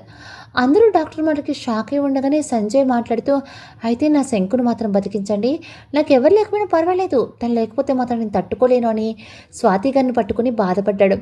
స్వాతి గారు సంజయ్ని సముదాయించి డాక్టర్తో, మాకు మా కోడల కంటే ఇంకెవరూ ఎక్కువ కాదు అని అశోక్ వైపు చూశారు. ఆయన కూడా అవును అనడంతో కృష్ణ గారు, రమా గారు వాళ్ళకి తమ బిడ్డ మీద ఉన్న మమకారం తలుచుకొని ఆనందించిన శంకరికి ఎలా ఉంటుందోనని కంగారు పడ్డారు. గీత చంటి బిడ్డతో ఉన్న కారణంగా ఇంట్లోనే ఉంది. తనని చూసుకుంటూ విజయ్ ఉండిపోయాడు. విక్రాంత్ మాత్రం సంజయ్ ఫోన్ చేయడంతో హాస్పిటల్కి వెళ్ళాడు. శంకరి పరిస్థితి తలుచుకొని బాధపడ్డారు. సరిగ్గా 10 నిమిషాలకి క్యారమని శబ్దం చేస్తూ వినిపించిన చంటిపాప గొంతు విని అందరూ సంతోషంగా బేబీ పుట్టింది మరి శంకు అని ఆశ్చర్యంగా అడిగి థియేటర్లోనికి వెళ్ళబోయాడు సంజయ్. అలా వెళ్ళకూడదని విక్రాంత్ తనని ఆపడంతో అరిచి గోల చేశాడు. ఇందులో ఆపరేషన్ థియేటర్ నుంచి బయటకు వచ్చిన పెద్ద డాక్టర్ని చూసి శంకరి నా కళ్ళ నిండా నీళ్లతో అడిగాడు సంజయ్. లోపలని ఆవిడ మాట పూర్తి కాకుండానే పరుగుల లోపలికి వెళ్ళిన సంజయ్కి బెడ్ మీద పడుకుని ఉన్న శంకరిని చూసి శంకు అని పిలిచాడు. అలసిన శరీరంతో అలసట నిండిన కళ్ళతో భారంగా సంజయ్ వైపు చూసిన శంకరి తనని అలా చూడగానే ఒక ఉదుటిని తనని చేరి తన నుదుటి మీద ముద్దు పెట్టుకుని ఐ లవ్ యూ శంకు అని చెప్పాడు సంజయ్. ఇన్ని రోజులు చెప్పలేదని ఇప్పుడేంటి అని చిన్నగా నవ్వి నీరసంగా అడిగింది శంకరి. ఇప్పుడుదాకంటే నువ్వు మన బిడ్డను మోస్తున్నావు, ఆ సమయంలో నీకు ఐ లవ్ యూ చెప్పి అది బిడ్డకే చెప్పానని నువ్వు అనుకుంటావు, కానీ నిజంగా నేను ప్రేమించింది నిన్ను శంకరి. అందుకే డెలివరీ అవ్వగానే నీకు ప్రపోజ్ చేయాలని ఫిక్స్ అయ్యాను. కానీ విచిత్రంగా డాక్టర్ నన్ను భయపెట్టేసింది అని చిన్నపిల్లల డాక్టర్ మీద కంప్లైంట్ ఇచ్చాడు సంజయ్. అతని మాటకు చిన్నగా నవ్వి నిజానికి అలా చెయ్యమని నేనే చెప్పాను అని శంకరి అనగానే షాక్ అయ్యాడు సంజయ్. అవును, నీ ప్రేమకి పరీక్ష ఉందని చెప్పానుగా, అది ఇదే. ఆ జూనియర్ డాక్టర్ నాకు బాగా తెలుసు, అందుకే అలా చెప్పింది అని చెప్పి నవ్విని శంకరి. అమ్మ దొంగ, ఎన్ని డ్రామాలాడావు. సరే కనీసం ఇప్పుడైనా చెప్పు, నేను టెస్టులో పాస్ అయ్యానా అని అమాయకంగా అడిగాడు సంజయ్. శంకరి డౌట్గా మొహం పెట్టి తర్వాత నవ్వి డిస్ట్రిక్షన్లో అని చెప్పింది. ఇంతలో డాక్టర్ లోపలికి వచ్చి, ఏం బాబు, పుట్టిన మీ పాప కంటే మీ ఆవిడ మీద నీకు ప్రేమ ఎక్కువలా ఉందే, ఈ కాసేపులో అరిచి గోళ గోళ చేసావు హాస్పిటల్ అంతా అని చిన్నగా కసిరింది. సారీ డాక్టర్, తనకి ఏమైందోనని మిమ్మల్ని ఇబ్బంది పెట్టాను అని చెప్పాడు సంజయ్. ఇట్స్ ఓకే, ఇందులో మీ ప్రేమ ఏంటో తెలుస్తుంది, డాక్టర్ వాళ్ళ బేబీని వాళ్ళకి ఇవ్వండి అని జూనియర్ డాక్టర్కి చెప్పి వెళ్ళిపోయారు పెద్ద డాక్టర్. జూనియర్ డాక్టర్ భయపడుతూ సంజయ్ దగ్గరికి వెళ్ళి కనీసం అతని వైపు కూడా చూడకుండా బేబీని వాళ్ళకి ఇచ్చి తుర్రమని పారిపోయింది. కారణం సంజయ్ తన వైపు గుర్రుగా చూశాడు. వదిలే సంజు, నేను తనకు చెప్పాను అలా చెప్పమని, తనను అలా కోపంగా చూడకు ప్లీజ్ బంగారం అని పాపను చూసింది. సంజయ్ కూడా పాపను చూశాడు. పాపలో శంకరి పోలికలు ఎక్కువగా కనపడిన చూసి నా చిట్టి శంకు అని ముద్దుగా బేబీని పిలిచాడు సంజయ్. చిట్టి శంకు ఏంటి, నా ముద్దులు ధృవతారా అని పిలిచింది శంకరి. ధృవతార అని చాలా బాగుంది పేరు, ముద్దుగా తారా అని పిలవచ్చు అని అన్నాడు సంజయ్. లేదు, నేను ధృవ అని పిలుస్తాను అని మొండికేసింది శంకరి. తన ప్రవర్తన చిన్నగానేవి, సరే నువ్వు ఎలా పిలవమంటే అలాగే పిలుస్తాను సరేనా, నా బుజ్జి ధృవ అని నవ్వాడు సంజయ్. సంజయ్ నవ్వులో శృతి కలిపింది శంకరి.